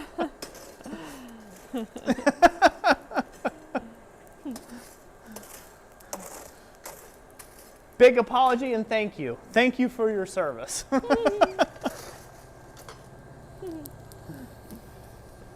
Sean Anderson says, I've been spending the last week or so going over all your business side of blacksmithing videos. Awesome, Sean. Hope they're helpful to you. And I'm glad the block got it to you finally. That's good. Got that block to you. You'll have to send me some pics of the first things you forge out of it.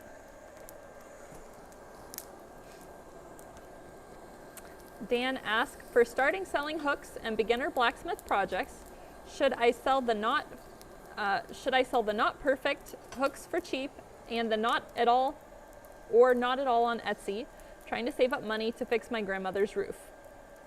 So like the hooks the that are first less part. than, Who was it? Dan. Dan. Who? Dan the Undead Man. Dan the Undead Man. All right. I like that. I like that commentary. So his question was around selling. Yeah. So the less than perfect products, should you try to sell those on Etsy or not?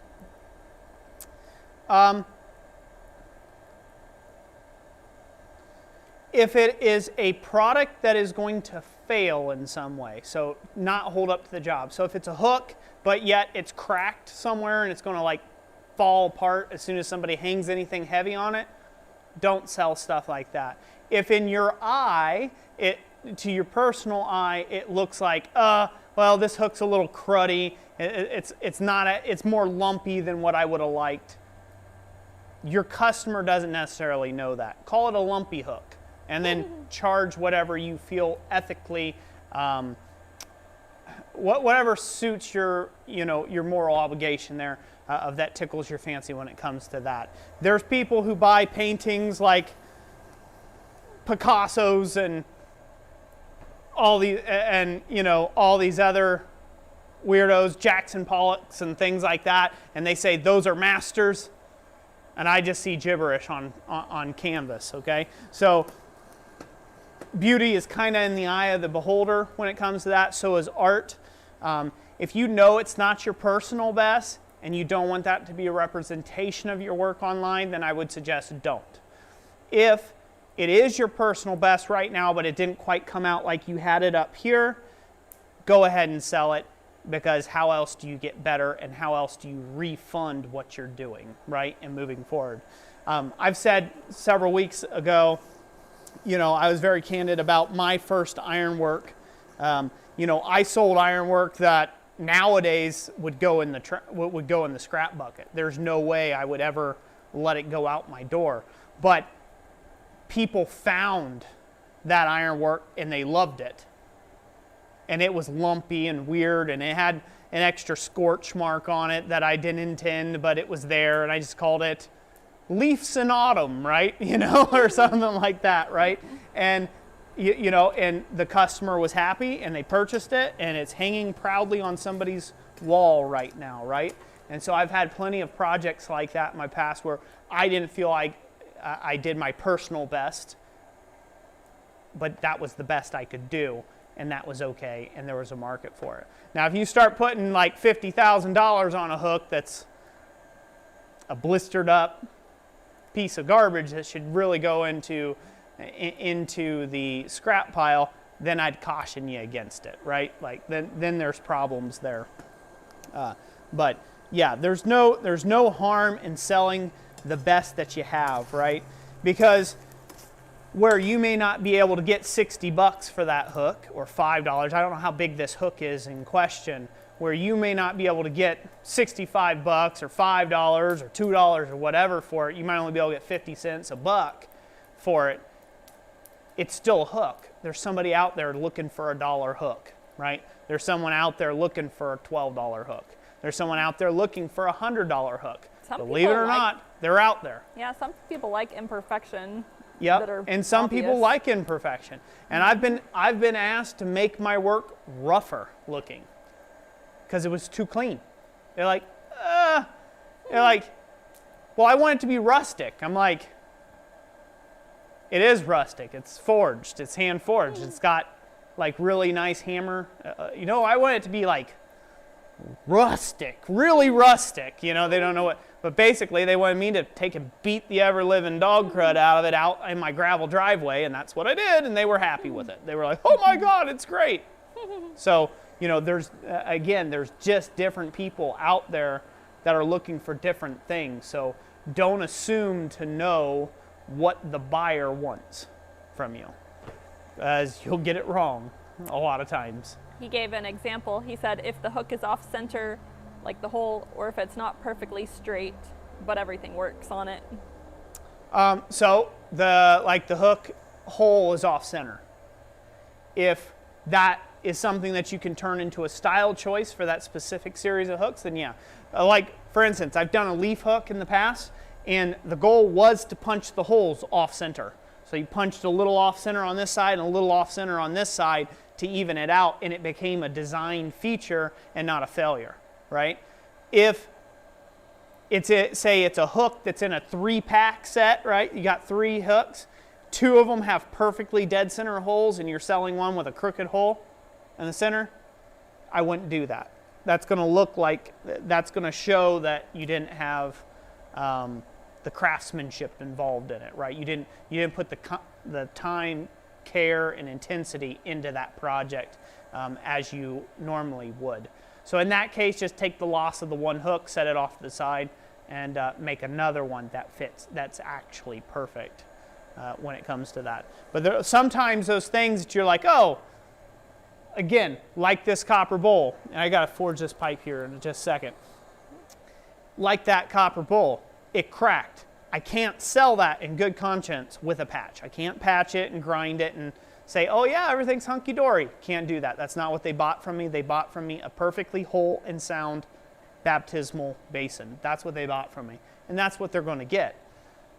But nothing says that I can't take that same bowl where I had the crack and then open up more cracks on it, solder, fill those things in with solder, grind them flat, etch it, turn it into an art piece or a statement piece that's different, right? That was its original intention. So again, same bowl, didn't change. It's just the way that I chose to go about marketing it. Like I said, if you had 3 hooks, 2 of the hooks had perfectly centered holes and 1 does not, I wouldn't sell that hook. If you had 3 hooks that you were selling in a pack and all of them have slightly different crooked holes, then that's just part of your learning process. Go ahead and sell them. Hopefully I answered that good. Yeah, you did. Sounds really good. I love questions like that. Feel free always to ask questions like that. I like answering those. Let's go over the Flypress cam. Okay. So let's see here. Get this set out a little bit.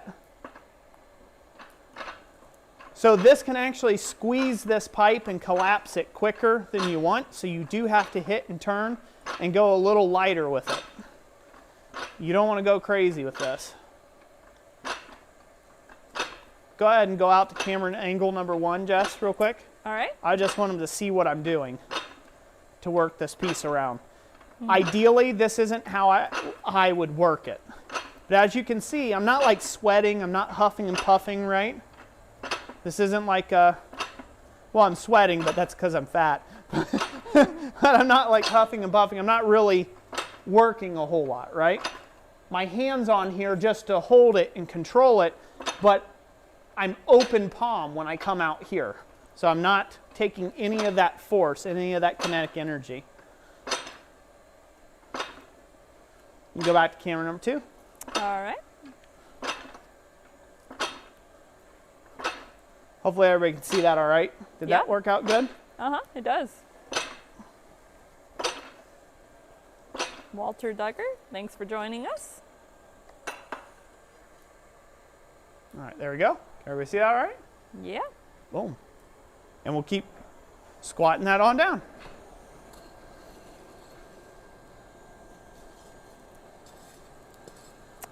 Mary says, great question, and thank you for an honest answer. I so agree. Good. Yeah. So on that note, one more little Roy rant on that. I would just like it to encourage any of you out there that are just thinking about like, you know, I think it'd be really cool if I could do this as a business, or I could do this for a living, right? Don't get discouraged that you are not at the level that professional smiths of right now are. And that is not a standard that should limit you from ever attempting to be a professional blacksmith. Because how do you think we all got here? We got here by selling our work. That's the only difference.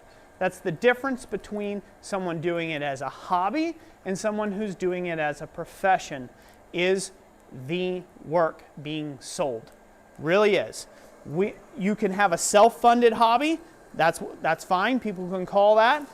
You can call it a self-funded hobby, and that's perfectly all right. Nothing says that just because you're a blacksmith, you've got to be a professional blacksmith. You don't have to do that at all. But that's the main difference. So don't be discouraged in saying, well,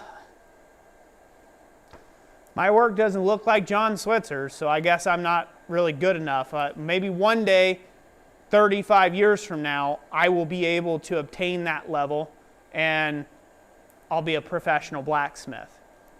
How do you think John Switzer got there? John Switzer got there the same way I got there. The same way Daniel Moss, the same way Yamez is going about it right now, right? Trying to make it his full-time gig, right? The same way as anybody you look up to out there that seem like they've made it, right? Like they're doing their little bit as a professional blacksmith. No matter who you look at, they started at ground zero where you're at right now. So that means there is massive amounts of opportunity above you. If you're down here, you know that's up here is where you could be. Don't look at it as a hill to climb. Look at it as more like an escalator that you're riding up to the top. You're going to have a lot of little tricks along the way. You're going to have a lot of little trip ups and other things that you have to deal with, and life, and who knows, life is a real mean mistress. Likes to knock you down from time to time, take you back down a few pegs, and then you got to keep climbing, okay? And that's how you got to do it. But I highly encourage each and every last one of you that wants to do this as a business to just get started. And then with that, I'll put this one caveat there. If you don't think that you can do business in an ethical way, and I do mean an ethical way, that means you are there for your customer. If you don't think you can do that and you're only there to milk whatever profit you can get out of it, don't get into it as a hobby. Don't get into it as a business. You can do it as a hobby, but the world doesn't need that. Any more people taking advantage of other people in business. You don't need that. So, you have to be honest with yourself and analyze your intentions. If your intention is that you want to take and go into your shop and do an honest day's worth of work and be appreciated for that work, and you love to create things and art, and you're happy to interact with people and things like that, blacksmithing can be a wonderful career choice for you. But if you're just getting into it because you heard somebody so-and-so made $1 million on a gate they sold, you're in it for all the wrong reasons, and you'll never, and I'll state that, I'll put my reputation on it, you'll never achieve that level of greatness because that person's been passionate about it for the last 35 years, and that's why they're selling $1 million ironwork. Not because they got into it and say, you know what, I think I could make a ton of money at this. That wasn't their intention. I got started in it just as a hobby, and I thought this was great, and I loved it. I loved it and become passionate about it. Become passionate about teaching, passionate about sharing the craft, and that has rolled into where we are now, where we're sitting now. So if that's you, great. Do it as a business. You can't fail at what you're passionate about. There you go, ran over. I'll shut up now. Wonder how many people we lost just to that rant. Oh. 12 people of the 14 that are here. See, we're at 59. I'm waiting to see it update. No, we're at 60. Hey, we gained one. 60. Somebody put out an FYI. Roy's ranting right now. Oh. Yeah, somebody had came in earlier and asked how many rants you've done so far. It was none at that point. None at that point? You just got one, though. Surprise, surprise. Let's go to camera number 2, and I'll take another question. All right. Robert Lana says, great, now I have to get a fly press, go have to find a fly press sale this weekend after seeing this show. Heath French says, is it meant to look like a small candy? And Mary guesses, could it be a candle holder? Ah. He said he's going to wait on the reveal. I'm going to wait on the reveal. But some of you are close. Daniel Brooks, we actually, before we built our website, we actually started on Etsy first back in 2013. And then I think the following year I built our website, and we used Weebly. They have a free, you can start off for free there, and then some of their features cost, like having where you're actually selling items. But everything's drag and drop. It's super easy. Like, I actually took website design in high school, and I did not need any of it for building my website on Weebly, because they literally have a list of, you know, features that you just drag and drop wherever you want it, and it's in these different blocks. So, Wiley, that's a great idea. Marketing and selling your first knives as student projects. What was that? Wiley said that he marketed his first knives as student projects. Yeah, that's a good idea. Valhalla Ironworks says, hi, Jess and Roy. Love to see you using such a classic piece of equipment. Thank you, Valhalla. Good to have you here, brother. Long time no see. Let's see, Rigid Ironworks had asked earlier how the copper prices increases changing your prices or influencing the business. Good question. So, when it comes to the prices fluctuating, okay, there's certain things that you sell that you have fairly high margins on, and other things that you have very tight or very low margins on of profit, right? And copper is always one of those because it is somewhat of a different material. It's more of a precious metal. We've always had fairly high margins on. What I mean to say by that is a steel bowl that's 6 inches will sell for about 10x less than a copper bowl that's roughly 6 inches, or what you can get out of it, so to speak, or what the market will bear. Now, copper has always been more expensive than steel, yes, per pound, but it hasn't been that much more expensive than steel per pound. So that has worked out traditionally. Well, now everything's went up, right? Everything has went up like crazy. In the steel sector alone, about 400%. Everything has went up about 400%. So what you're buying now is going to cost you 4 times more than what it cost before. So just to give you an idea, a 4x8 sheet of copper that I purchased a while ago was about $1,200 roughly. I think it was right around, no, it was 1,000, I believe. Yeah. It was $1,000, right? And so, easy math, 400% increase, basically $4,000. That's what it costs you now for it. That being said, it makes those margins way tighter.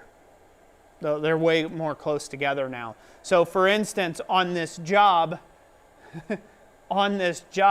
this one job alone, where there was a high risk of me messing up a lot of copper surface area of that $1,000 plate that I purchased, that just became that mess up. If I had to just throw all those away and start again, that's where it would not pay to even do the job because of that. Now, I had copper in-house already, so I could do the job for previous prices, right, that I had.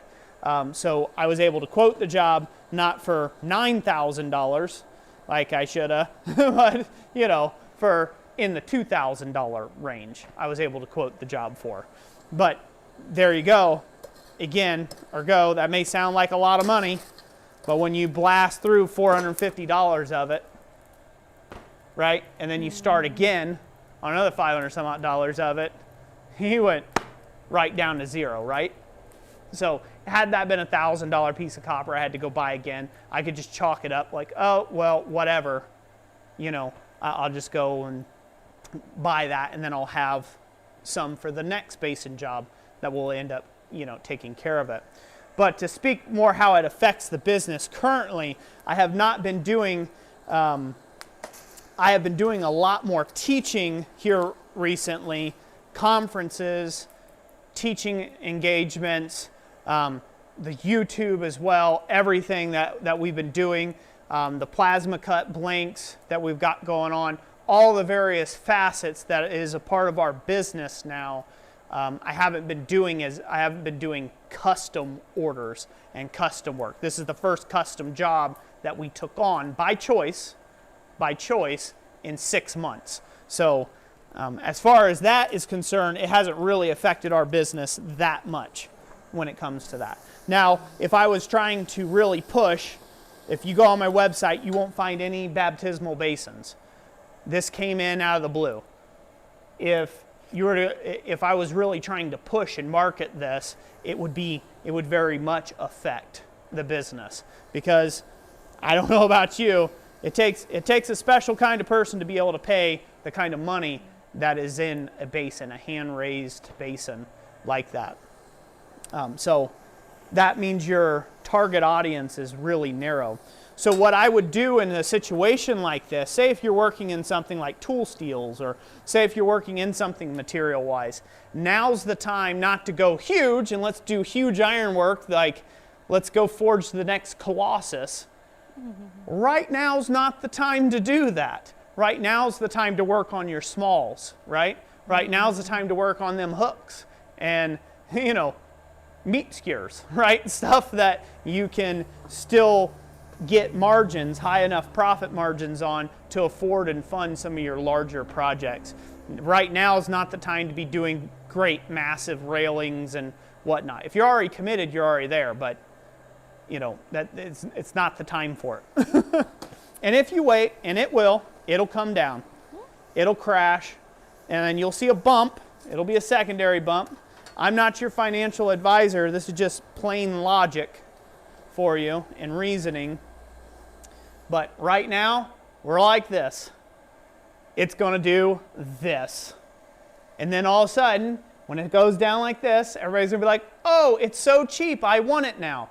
Then they're going to buy up a ton, and there's going to be a shortage, and it's going to drive the price back up for a little bit, and then it's going to go like this. And then it's going to stabilize. And that's what the market does. You can look at any sold product out there on the face of this earth, any commodity, and that's what you're going to see. You're going to see a little heartbeat monitor at some point, because it can't go continually up. It can't, because no one's budget is going continually up, right? With it. So they can, you know, prices for lumber could go all the way up to $1,000 a board foot. Okay, well, they just limited, all of their market space down to maybe 12 people in the world that can afford that, right? So Home Depot, out of business, right? Lowe's, all your other stores, your Menards, all that stuff, they all got a whole bunch of lumber that's just sitting there in the rain warping that they're going to have to sell for 70% off just to get rid of it. That's what's happening, and the steel is the same way. The steel's the same way. There's only so much steel they can produce before all the branch chains just start shutting down, and then it's like, hey, yeah, well, you can either sit on 400 tons of steel or you can move 400 tons of steel. Your choice. You'll either move it at a loss, or you'll move it or you'll sit on it and lose all of it. You know, so they're not going to do that. They'll move it at some point. Everybody's just got to hold out. Don't be forging any colossus right now, unless you're rich. Yamaz has a question. Yeah. He says, say you were to buy material at a low price or to be gifted it, when using it later when the price is higher, do you feel it is appropriate to charge current market value of said materials? As long as that price is up front. So if you have a current client, that purchased from you at one price and you quoted them that price, you should stick by that price. If you were selling something at one price, but then the materials went through the roof, right, to where it's not worth doing at that price no longer, well, guess what? You move like everyone else with inflation. You raise the price if you can. You raise the price of your item, so this way you can make your margins on it. Again, a lot of times you'll find that you'll have pieces that people will buy instantly at any price, and you were charging way too cheap on. And also, you'll also find it's a great big highlighter out in your checkbook there. You'll find there's items that you are already at the top end of the market that somebody was willing to pay, and if you raise that thing another $1, you'll sell none of them.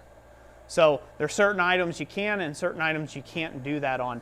In the past, I have found items in my own business that I was selling that just the hours that it took were not worth me doing. They sold well, but it just wasn't worth me doing versus other things. Other things made me more money, where this thing, although it sold real well, people loved it, didn't make me as much money. And so I canceled those things off because I couldn't raise the price on them any higher, because they were already at the top end of the market that anybody was willing to pay. So that's kind of how you do it. But if you have a price difference where you say, hey, okay, I bought $1,000 worth of steel, and you're getting $1,000 worth of steel prices right now. Just do it. Say, hey, once this runs out, this is limited quantities, right? This is a limited quantity item. Once it runs out, the prices go up, because you still have to stay financially soluble as a business. And that's tricky to do in these times. Let's go to camera number 2 real quick. All right. Great questions tonight. A lot around business. 3 Crosses says it's good to hear someone who understands economics. Well, I don't know if I understand them. I know simple hillbilly economics, I guess you'd say. My economics are just common sense. Things will fluctuate, and it's up to you to kind of do your best to buffer that in your business for your customer, to keep them at the forefront of your mind, right? That's your job as a business person, to soften that blow and educate your customer. John Portwood said, you answered my question. Metal has gone up here in Tennessee almost double. Awesome. Well, not awesome on that. I'm glad I answered your question. Not awesome on that the prices went up double. I hate hearing that. Oh. All right, let's go. Well, here. So I put in some flat dies. I should mention this. So I've put in my flat dies now. And now we're going to get to the big reveal. Got that cranked down tight. I like leaving the Allen key in it if I can. That way it's always handy.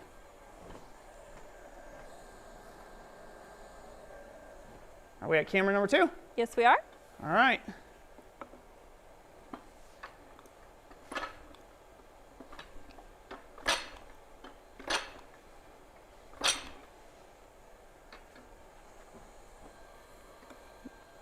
There's the one side.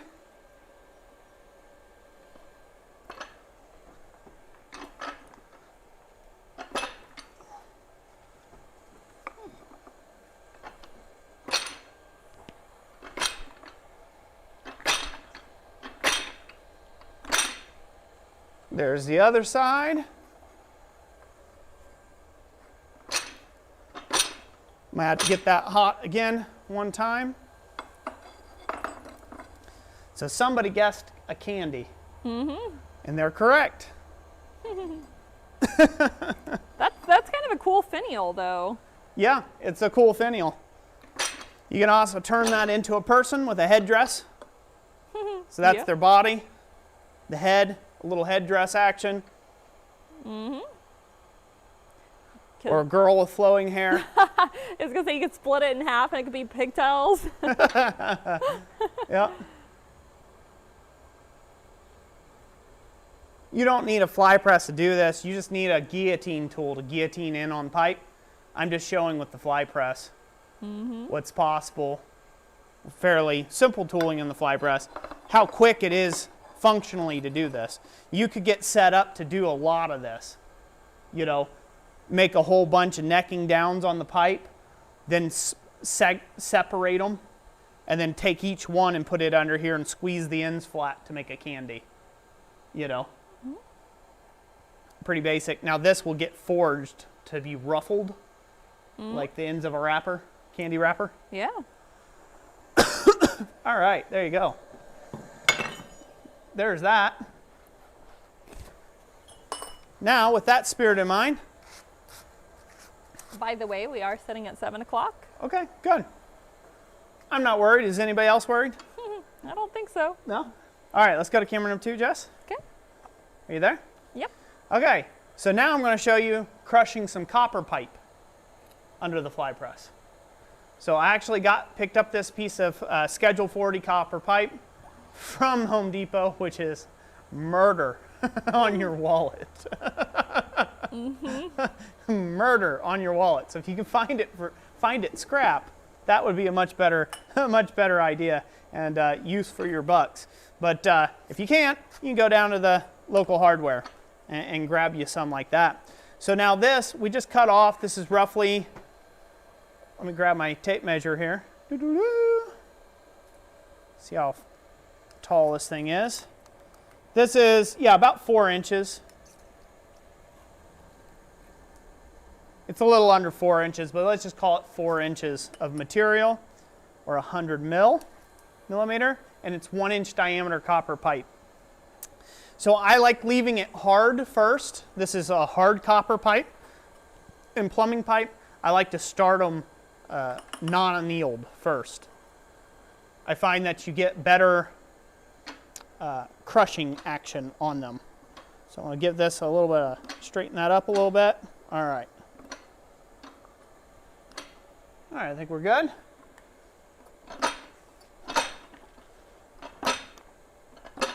We'll get it starting. Start it to wrinkling. I'm doing this crushed pipe effect.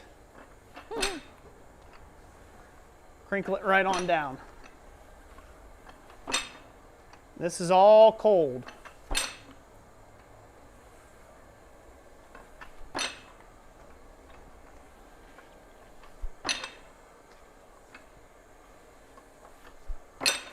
Crush that all the way down. How much you crush this is entirely up to you. And this will pick up substantial heat, by the way, when you're crushing this down. It doesn't want to be in that form.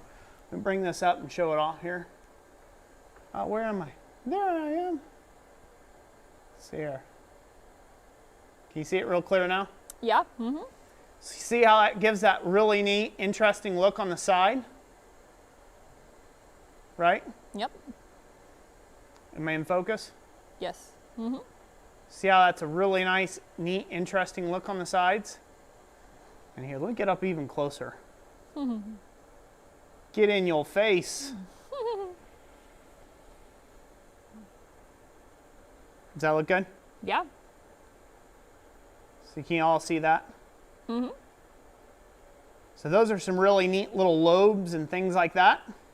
You might be like, Roy, and what is your point?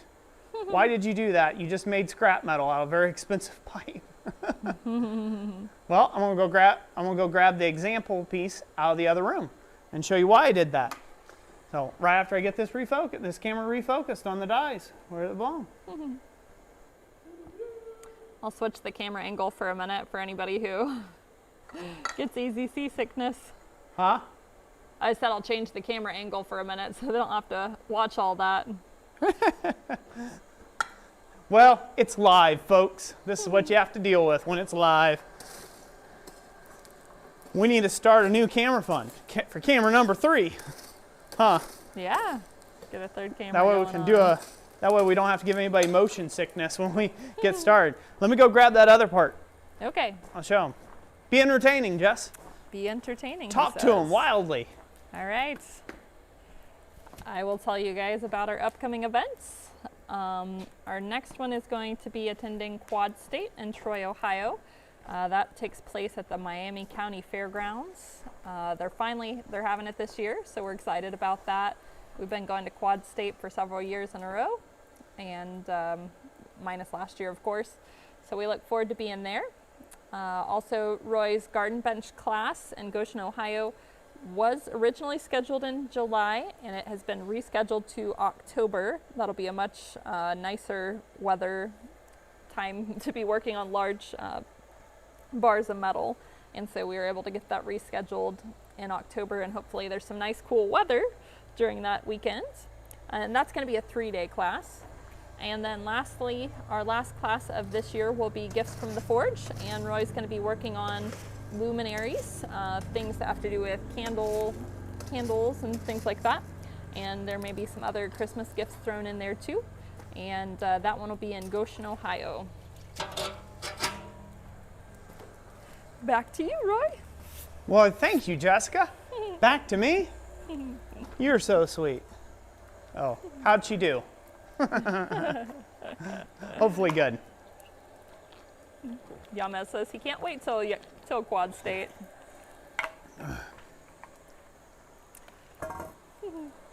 It ought to be a good time, hopefully. All right, let's go to camera number 2. All right. Bam. So you can see, basically I've cut this piece in 2. Now I recommend doing this. I was just doing this on the fly real quick, but I do recommend annealing this before you, open it up like this. But then you can open this up a piece, say if it's a much larger diameter pipe. 1 inch was all I could find. But Jessica's going to cut these up into pendants and make pendants out of them, little copper pendants. But I've seen people make bracelets, bangles and things like that out of it, and it's an interesting texture. And obviously, if you can get a long enough piece together, this can be a nice border as well, or edging to an artistic piece. So I knew a guy once, he did a demonstration at SOFA where he crushed a big old piece. It was like 4-inch diameter copper, and he compressed it. He compressed a big length of it down, and then he cut it open, opened it up, and turned that whole thing into a dish, like a big dish, like a vessel or a dish, which is like, again, and it had this really neat look to it, different surface textures. And you can really go a long ways with this, a lot of different things. So again, a little piece like this opens up into that. And you can do different stuff. This can also be a decorative finial on the end of a piece, doorknob. It can be as a spacer. You can add this as a decorative spacer in between, sandwiched in between other 2 pieces of material, like on a fire poker. Be a nice decorative accent, both in the middle or on the end of a fire poker. So lots of different options there with just this little crushed pipe thing. So you can do out of copper. That's the presentation on that. That's not broadly applicable for everyone, right? Like some people will be like, wow, that's awesome. And other people will be like, that's lame. And that's okay, depending on what group you're in. That's perfectly all right. Not everybody likes the same things.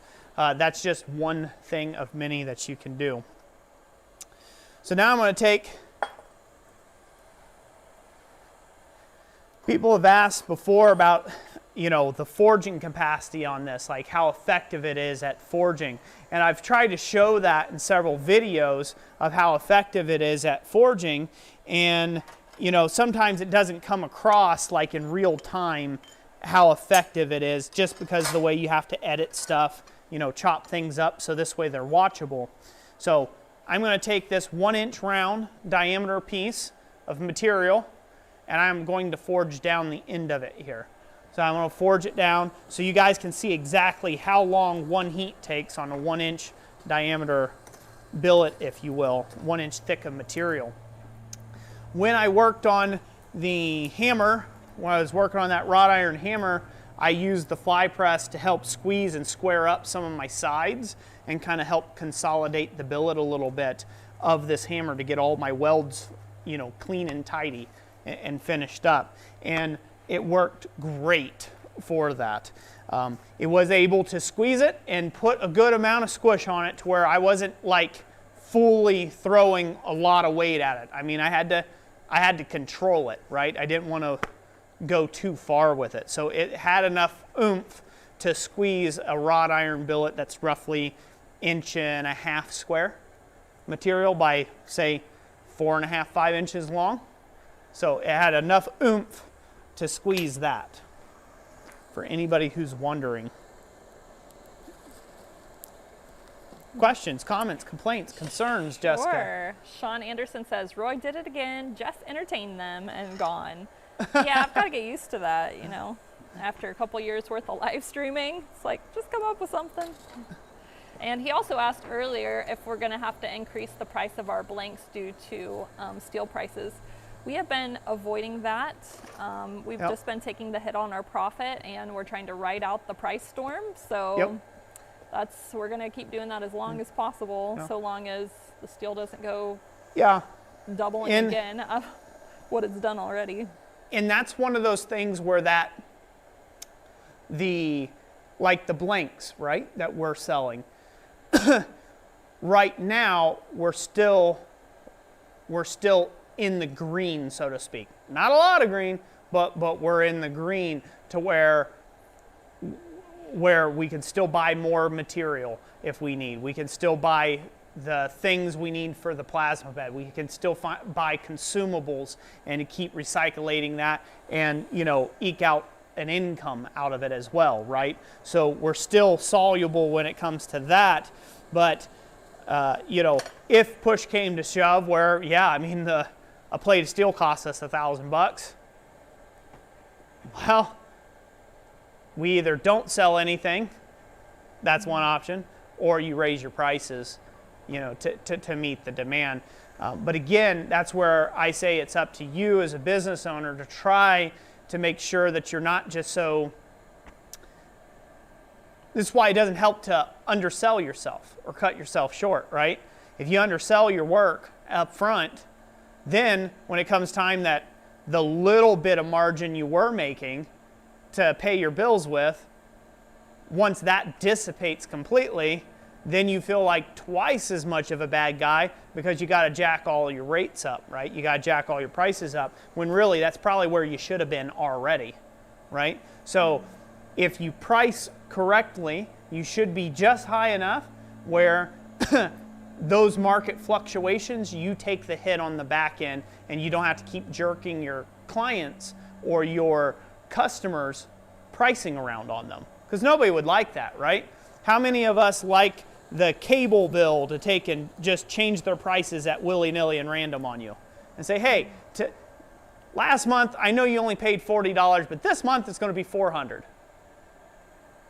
Because, well, wouldn't you know it, we had some extra expenditures. It costs more money to bring that to you this month. So this month it's $400. Next month, who knows, right? You don't want to be that. So with our business, we're trying to hold as tight to our prices as we can, you know, and offer it like that. There are certain things that we don't have control over, like shipping. We have no control over what it costs to ship things. We just we can't you know, we can't do anything about that. It just is what it is. So if people, you know, USPS says it's going to be $1,000 to ship a package to you, then it's $1,000 to ship a package to you. There's literally nothing we can do on that front. But, you know, as far as the prices and stuff like that, it's your job when you're setting up your prices to begin with that they are fair enough market-wise that, you know, you'll be okay if there's a slight price increase. Yeah, we're not making as much as we did when we started it before the 400% hike, but we're making 4 times less than what we were making. So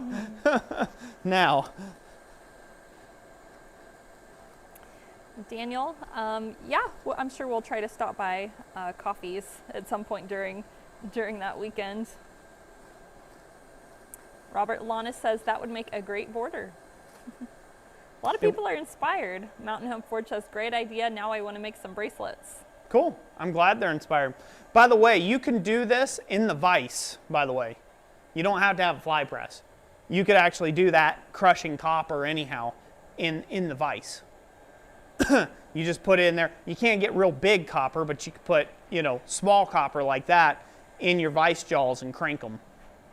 Now, you may not be able to do it cold like I did there, so you might have to do it hot and or annealed and put it in there and just crank your vise jaws down on it and just go slow, and it'll slowly crinkle up like that on you. So that is another possibility if you want to try it at home. Dan the Undead Man says, what is the price on a flywheel press? I think the neighbor has a heavy flywheel in the yard, so I'm interested in asking to buy. On your fly presses right now, if you're buying a brand new fly press, they're up for something the size of mine, you're in that $3,000+ range for a fly press. So that's if you're buying a brand new one. The used market, they're anywhere from, they fluctuate, but they're anywhere from about $1,200 here in the United States all the way up to $2,500 for the size that I have right here. So that's something that you can expect to pay if you're going to be doing those.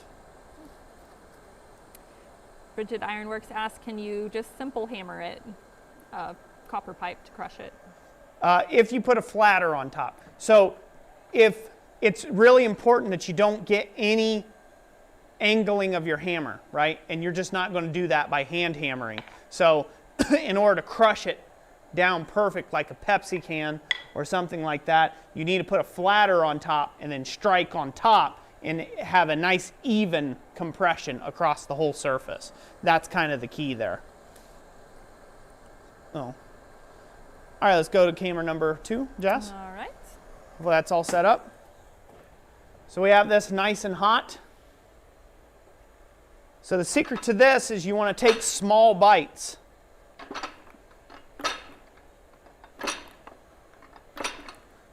It's the big bites that ends up messing you up.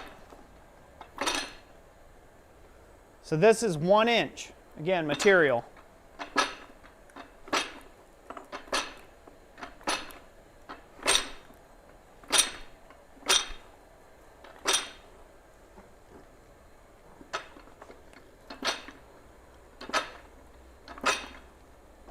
Trying to keep my big arm out of the way there.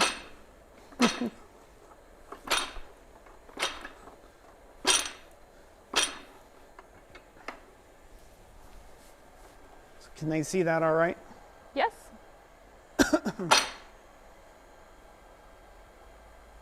So that's a lot of work done on 1 inch bar of resizing it. So now it's roughly, you know, maybe a little proud of 1/2 inch by 1 inch. Resizing some 1 inch round. And as you can see, I didn't work that hard at that. So now I'll take a second heat on that, real time.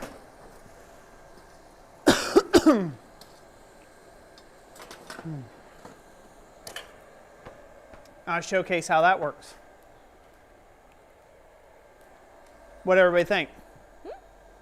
Well, I have a comment here from Father Fox Strongpaw, who Go ahead. says, I've been into metalworking most of my life, just finally saved enough money to get a dual burner forge and a Harbor Freight ASO. Now I'm walking the town looking for scrap metal. Love your vids. Very awesome. Sounds like a great start of it. Metalworking your whole life and now getting into the blacksmithing thing.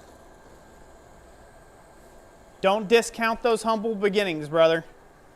You're gonna, you know, they make a great story after it's all said and done. You can say, "Yep, I remember the day I was on I was on this anvil-shaped object and I made this thing," and it, you know what I mean? And once you get into where you got thousands upon thousands of dollars of tooling, you'll remember those days fondly. You will. So that's awesome. I'm glad to have you a part of the channel, and may God bless your journey in it. Blacksmithing.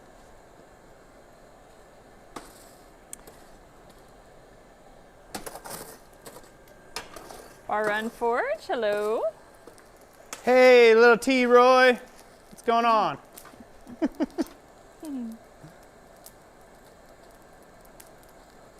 Daniel Crawford says, wait, you're not on the frequent shippers list, Roy? Actually, we do use Shippo, so we don't have to pay retail price for shipping. Yep.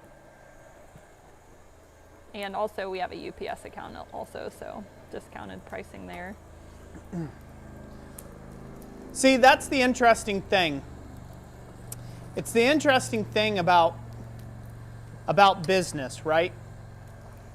There is a stigma around business people, people in business, people running a business. If you say, I'm a boss, or I'm a business owner, or things like that, instantly there's a stigma around some of those. This is just like Roy's rant night about business, huh? Mm-hmm, it is. And there really shouldn't be, because ultimately what happens is it's just a person, right? It's just a person behind the wheel. And they're confronted with things, you know, say if you're the owner of a muffler shop, right? And, you know, I don't know a thing about muffler shops and how they run their businesses, but, you know, say you're an owner of a muffler shop and now you're having to pay $400 a muffler, your cost. Well, when you tell a person that came in whose muffler fell off and they need a new one, that it's going to be $1,000 a muffler, right? They're gonna throw a conniption fit, like as if you're trying to take them to the cleaners, right? And oftentimes those businesses really aren't making that much money. They have a certain margin they make, and they got to get your car in the shop, out the shop, and in a certain amount of time, so they make a small amount of money, right? And they had to pay employees out of that, insurances, all sorts of stuff, right? And their business works on flow. If they ain't got motor vehicles rolling through their doors on a daily, they ain't staying open, right? They can't stay open. They can no longer work.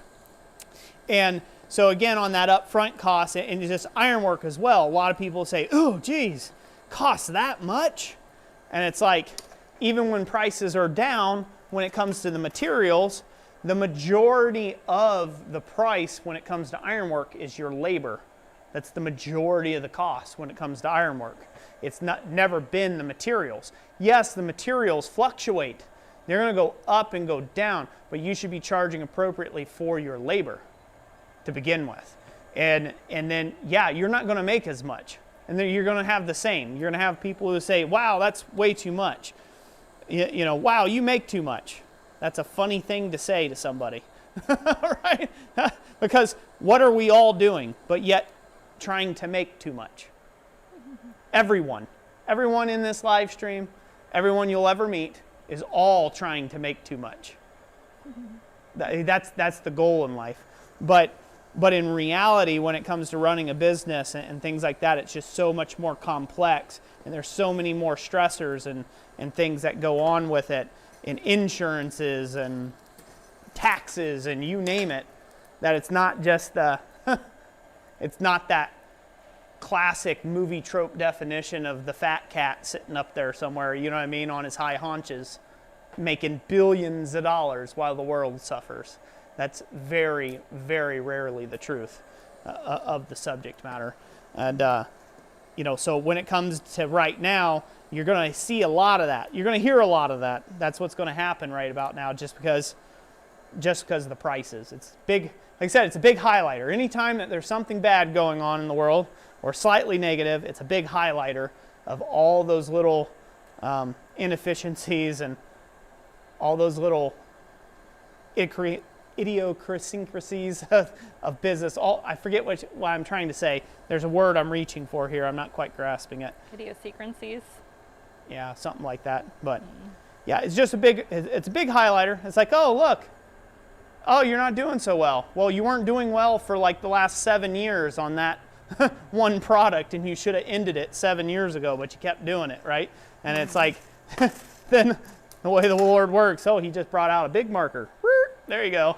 I'm highlighting that for you there, Dave. All right, back to camera number 2.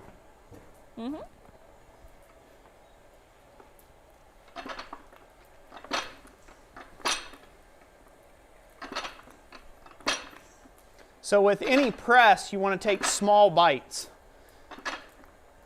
because the less surface area of contact that you have, the higher the pressure that you have.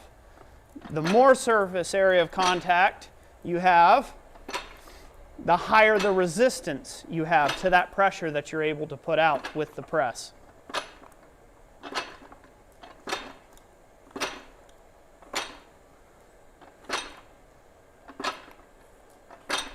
So again, just in 2 heats on 1-inch rod, I've reduced that down to roughly 5/8 square on the end and about 3 inches long or so. Do you have a use for that, or are you just doing it for show? I'm just doing it for show. Yeah. I know, spending them YouTube monies. as some people say, really just spending all that YouTube cash. I'm loaded like that, right? No. So yeah, so you can see it puts off quite a bit of force. I'm not sweating. I didn't swing a sledgehammer to get it to that dimension, right? I'm not out of breath. So that's worth something. Is it perfectly forged out? Have I drawn this thing out 20 feet long? I wouldn't want to do that under the fly press. But, you know, could you? Probably could. You could keep drawing this out as much as you like underneath there. Just take your time. Fly press is a little bit on the slower side, but still effective at moving or squishing down 1-inch material. And if you've ever tried to work 1-inch material by hand to forge down or resize into a different size material, you know it's a lot of work by hand hammer to wail on it and get it to move, you know, into size. So something like the fly press can really be a real treat and a handy one at that for that. Ken Gardner says, being that I'm an older man with wrist and arm injuries, too much hammering kills me. Appreciate the video on fly presses. Very welcome, very welcome. Yeah, I mean, in a situation like that, again, as long as you're using them correctly. I have carpal tunnel already, and I already have shoulder issues. And those all come from previous times. Previous times, they've just become more of a prevalent issue the older I'm getting. But again, as long as you're using it, you're not white knuckling the handle on it, you're letting the fly weights do their work. There's no reason why, you know, I don't think anybody can forge all day with a fly press. Very comfortably. You know, even get a stool, set it up so you can sit down, you know, and just use it for that type work. At the same point on fly presses, you got to be serious. You kind of have to get serious about it. Would I put a big old 6 or 8-inch stack of Damascus underneath there? No. No. It's just it's not. It's not big enough for that. It's not intended for that. It's not going to put out enough pressure, right? Those sort of things. Like, no. You probably need to get a hydraulic press if that's your ambition. If your ambition is something this big, you're going to have to get tooling that meets that ambition, because at the end of the day, this is just a tool. And it has its limits. And the last thing you'd want to do is end up overloading them. Because that's the other thing I found out about fly presses. And you do your own research to find out, verify whether it's true or not. But from what I gather, fly presses are not rated as in they put out 6 tons of force. They're rated to 6 tons of force without it having some sort of failure, right? It's rated to up to 6 tons, right? So it's not the same. So if I'm squeezing something lightly, I can squeeze it lightly. That's not 6 tons. It doesn't apply a static 6 tons of pressure. It's from 0 up to 6 tons is your range on it. That's on fly presses. It doesn't put a static 6 tons of pressure on your piece, not like a hydraulic press can do. A hydraulic press you can set up their valve to put a static amount of pressure where it's always the same. It's kind of like how log splitters are rated. Oh, it's a 25-ton log splitter. That's its max out. It's got a valve that'll pop off and won't allow it to build any more pressure in that cylinder than 25 tons. That's it. So it doesn't matter how hard you try to push it. 25 tons is its limit. It just has a blow-by valve that's set up for that. So again, fly presses aren't like hydraulic presses. They're their own breed of things. The neat thing about it is as you guys can see in the video, when I'm whipping it around, you can hear it makes that thunk noise to it. It's got a kinetic value to it. It's got kinetic energy in it, which is a really neat thing, unlike a regular fly press, unlike a regular hydraulic press. A hydraulic press just beep, and that's all it gets, right? It's just one solid, slow movement, as where a fly press, even though it's still slow movement, it's got that initial thump to it to get things going, which is kind of neat and handy for certain operations, like punching, for instance. Punching. You'll see it in the videos when they're upcoming, why it's very handy for punching operations. Yep. Frank Strzok says you have to size the press to the job. Always try to get a bigger press than you think you'll ever need. Yep, yep.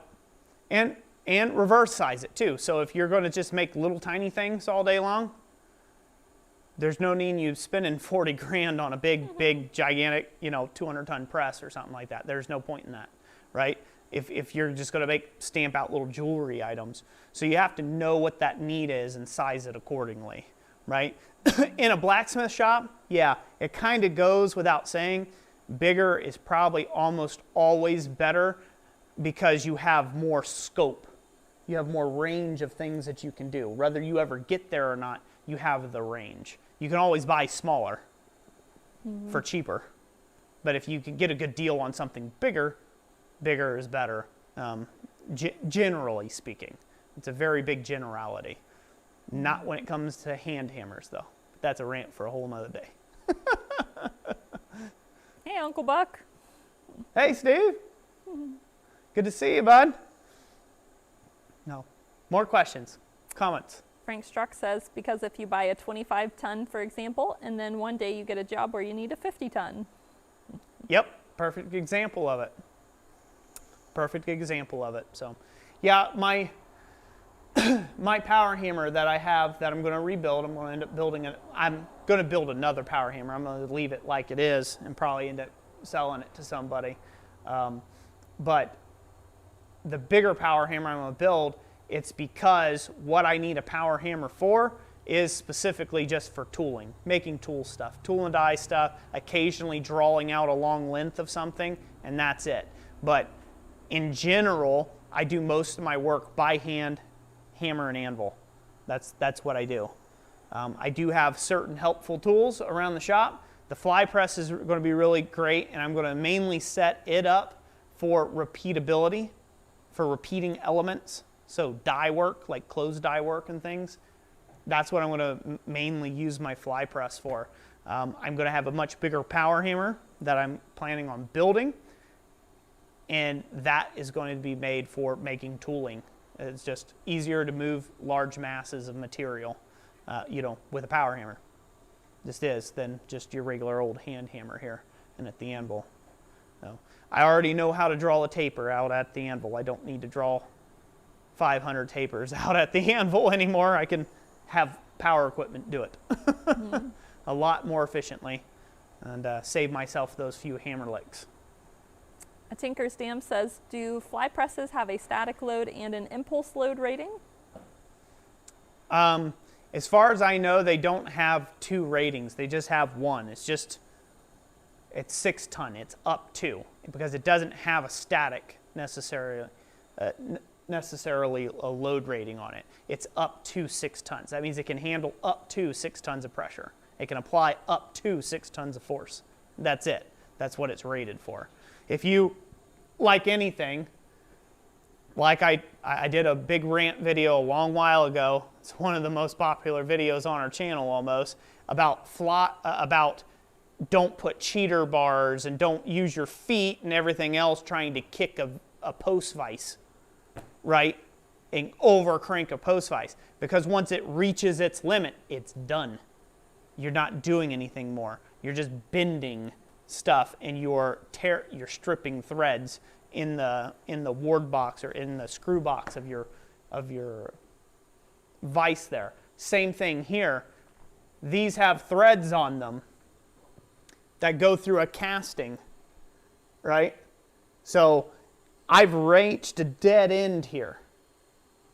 This is solid. It's pressing against itself. So I could theoretically pull on this and keep pulling on it and pull on it as hard as you can, right? I could put a hydraulic jack on here in between somewhere else and keep pushing it and pushing it and pushing it. And what am I going to do? I'm going to tear up the threads. That's all I'm going to do. Or I'm going to snap it because it's reached its limit, right? It can only put out so much. So when there's something that's in between here that's soft and squishy, besides it being a solid die, it will push that, but only up to its 6 tons of force that it's rated for. So how much force was it to take and squeeze down that 1 inch? Don't know. I couldn't tell you. It just needed to overcome the compression ratio of that material. So whatever the compression thing is on mild steel for formability. That's what it had to overcome to squeeze that material.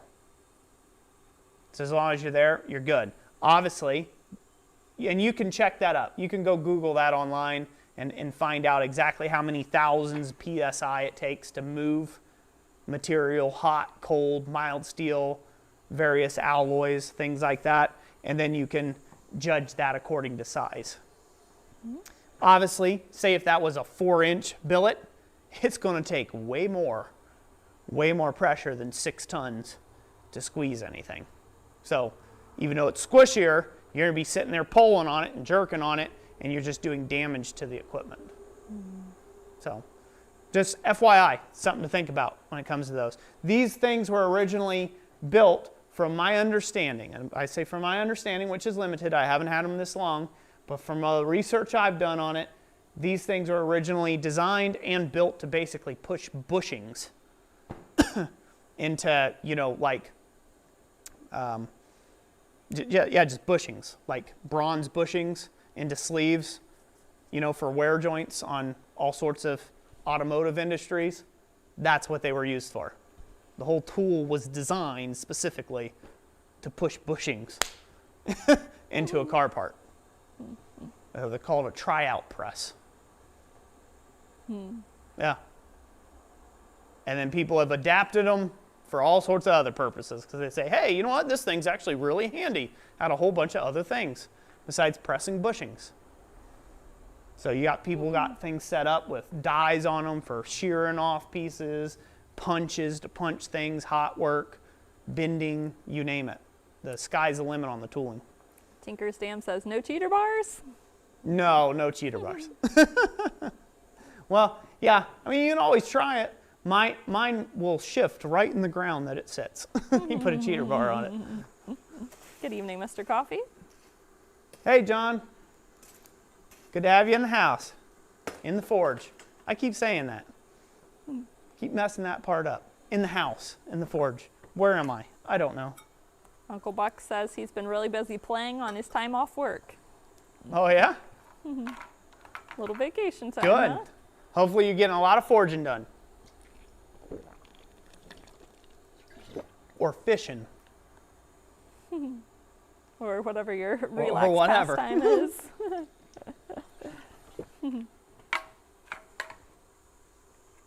Granddad's is making ravioli. Awesome. All right. Well, speaking of ravioli, Yeah, we ought to get some dinner. yeah, we ought to grab some dinner ourselves and call it good on this for tonight. Didn't get as far as I wanted. I had a few other things I wanted to show off and do, but hey, that's what videos are for. I will have some videos out. I know I've been radio silent here of late. We had some family in town, crazy work in the bowl, going on, and yeah, stuff like that's been going on. So it takes a while to film everything, get it edited and whatnot. So there will be videos coming out hopefully next week sometime. So you guys can expect that. do not forget about the next live stream. You'll want to be there for that one. We will be not only giving away a Holland Anvil Swedge block again, and this will be Swedge block number 7 of the year of the Swedge block. So be sure to be there for that stream. But we'll also be giving away, again, some of these Kins Custom iron tongs and a hammer as well, a 1 3/4 pound cross peen hammer. So make sure you guys, come to that stream. Would love to make sure that everybody that's in this stream ends up getting a chance at winning in that stream as well. It would be good, huh, hon? Yeah, it will be real good. Yeah. How many people we got in the stream? Let's see here. Currently have 56. 56. Yep, Well, that's right. I tell you what, since everybody was just so nice to show up to this stream this evening, and that you all have stuck around and by our sides, Jessica and I's side, I'm going to give away a couple pair of tongs. Oh, hang on a minute. How's that sound? Don't have my stuff out. Jessica's freaking out now. She didn't know I was going to do this. What? That's how you know it's real. This wasn't planned. All right. I'm going to just do this because there's no one here. There's no giveaway in the title. We've got true followers. Hardcore. Huh? The hardcore people. Yep, we've got the hardcore people. I've got no paper. You've got no paper? No. You've got no stationery? I guess I'll write it on this. What? I'll write it on this. I have one scrap. Can you do work. it? Yes. You got it? Will you be able to handle it? Sure. Okay. So there are some bar stock tongs here. Those would be the first thing we're going to give away. Let me go. We'll go camera 2. Okay. You see that? Yeah, that works. So here's some regular bar stock tongs. They're kind of similar to like a pause tong in a way, the way that they're set up, with a little bit of space in the middle there. These should be really quick and easy to take and put together and do. So we'll give those away. And then the second item we're going to give away is a pair of slot jaw tongs as well. And Kins, over at Kins Custom Iron, I think on his YouTube channel, if you want to go check him out, he does have tutorials on how to do each one of these. So be sure to check him out if you get a little lost. I've also done some videos as well around making up tongs similar to this. So be sure to check out our tong making playlist series. So we're going to go ahead and give away a pair of these. So we're good? Yep. Is everybody excited? The chat did get a little more lively. Oh, it did, huh? I woke a few of you up, did I?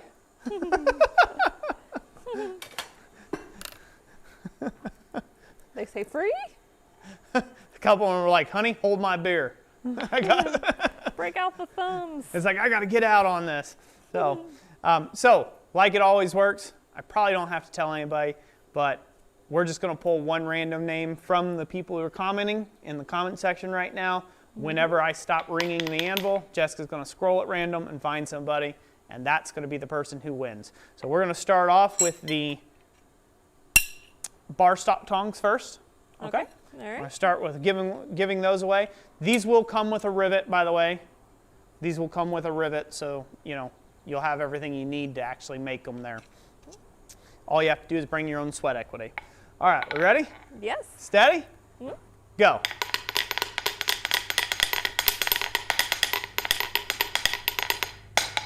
Who do we have? Jeff Killian with tongs. Hey, Jeff Killian, congratulations. You won the bar stock tongs from Kins Custom Iron there. And so congratulations. Hopefully you enjoy them. We'll get those shipped out to you pronto. Since I don't have all the information to win anything, you'll just have to go over to our website and email us. Use the contact form. Yeah, go to our, I should have said that. Go to our email at our contact form over on our website. You can get there through blacksmithpdfs.com or you can get there through Christ Center Ironworks, right? Yep, either one. Either one, get through the contact link and get a hold of us, okay? And we'll get them shipped out to you. Anybody who's a winner. We good? Yeah, ready Wanna for do the one next more? pair. Yeah, All right. let's do it. This one's going to be the slot jaw tongs. So we're going to be giving away the slot jaw tongs here real quick, okay? And go.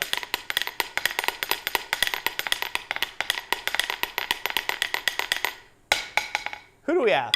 Heath French with tongs, 4 exclamation marks. Heath French, congratulations, brother. You won yourself a pair of slot jaw tongs. Again, get with us. Contact link. You know the drill. Do the thing. I'm going to set these over here on this other table. That way we keep them separate. I saw, before I started scrolling on that one, I saw Rob Huff's comment, I need those tongs for the beach. He needs those tongs for the beach. That was funny. Wearing nothing but tongs. That is a scary sight for anybody who's seen Rob. That will be a scary sight. Oh. You know what? What the hey? Let's do one more, huh? I want to do a blank pair of tongs. There you go. Are those just flat jaw? These are just flat jaw tongs. So these you can make up into whatever you like. They're just flat jaw tongs. All right, we ready? Yes. Is this all right?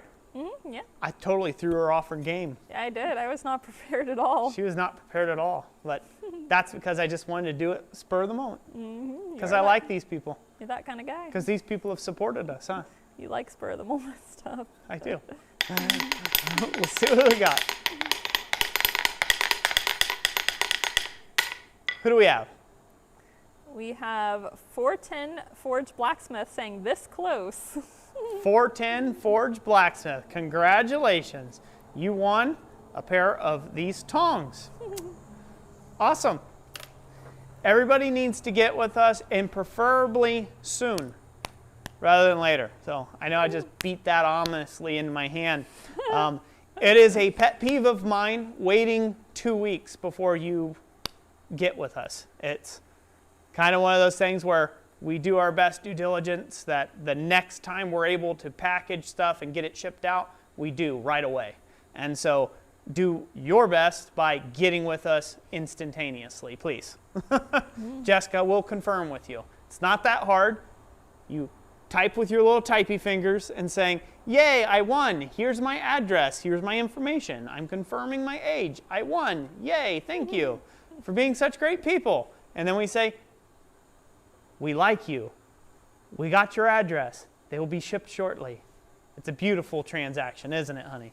It is. And it's for free. Heath French says, yay, I won, but I'm in Australia. Is that a problem? Nope. We ship them anywhere in the world.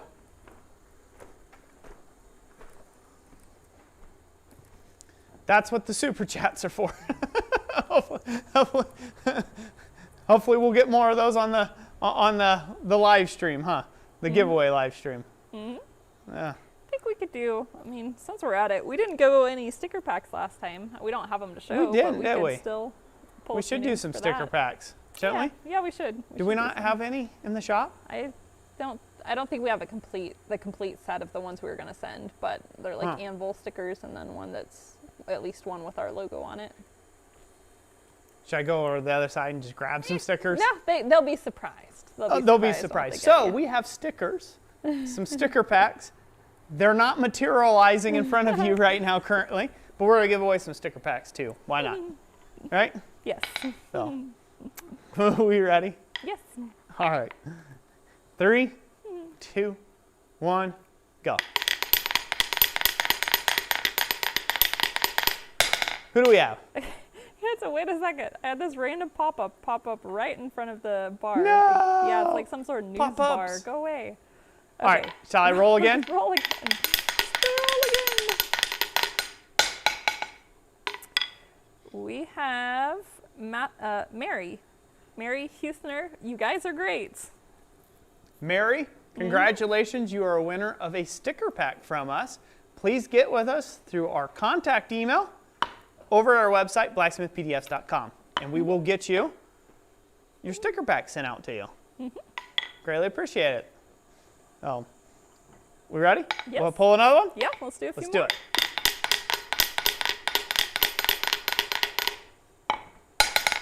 it. Who do we have? I landed on the Iron Room Forge, which was actually a super chat $50 super chat who says thank you for the live stream. Whoa, Iron Room Forge, thank you for the $50 super chat, and you're getting some stickers. So you're very welcome for the live stream. Please get with us, contact us through our contact email over at blacksmithpdfs.com, and we will get you the sticker pack sent out to you. Oh, thank you. Sorry we were not prepared. I did this spur of the moment on Jess. I'm a bad husband. Bad. Bad YouTuber, bad. All right, we want to do one more? Yeah. Let's do one more. All right. Let's do it.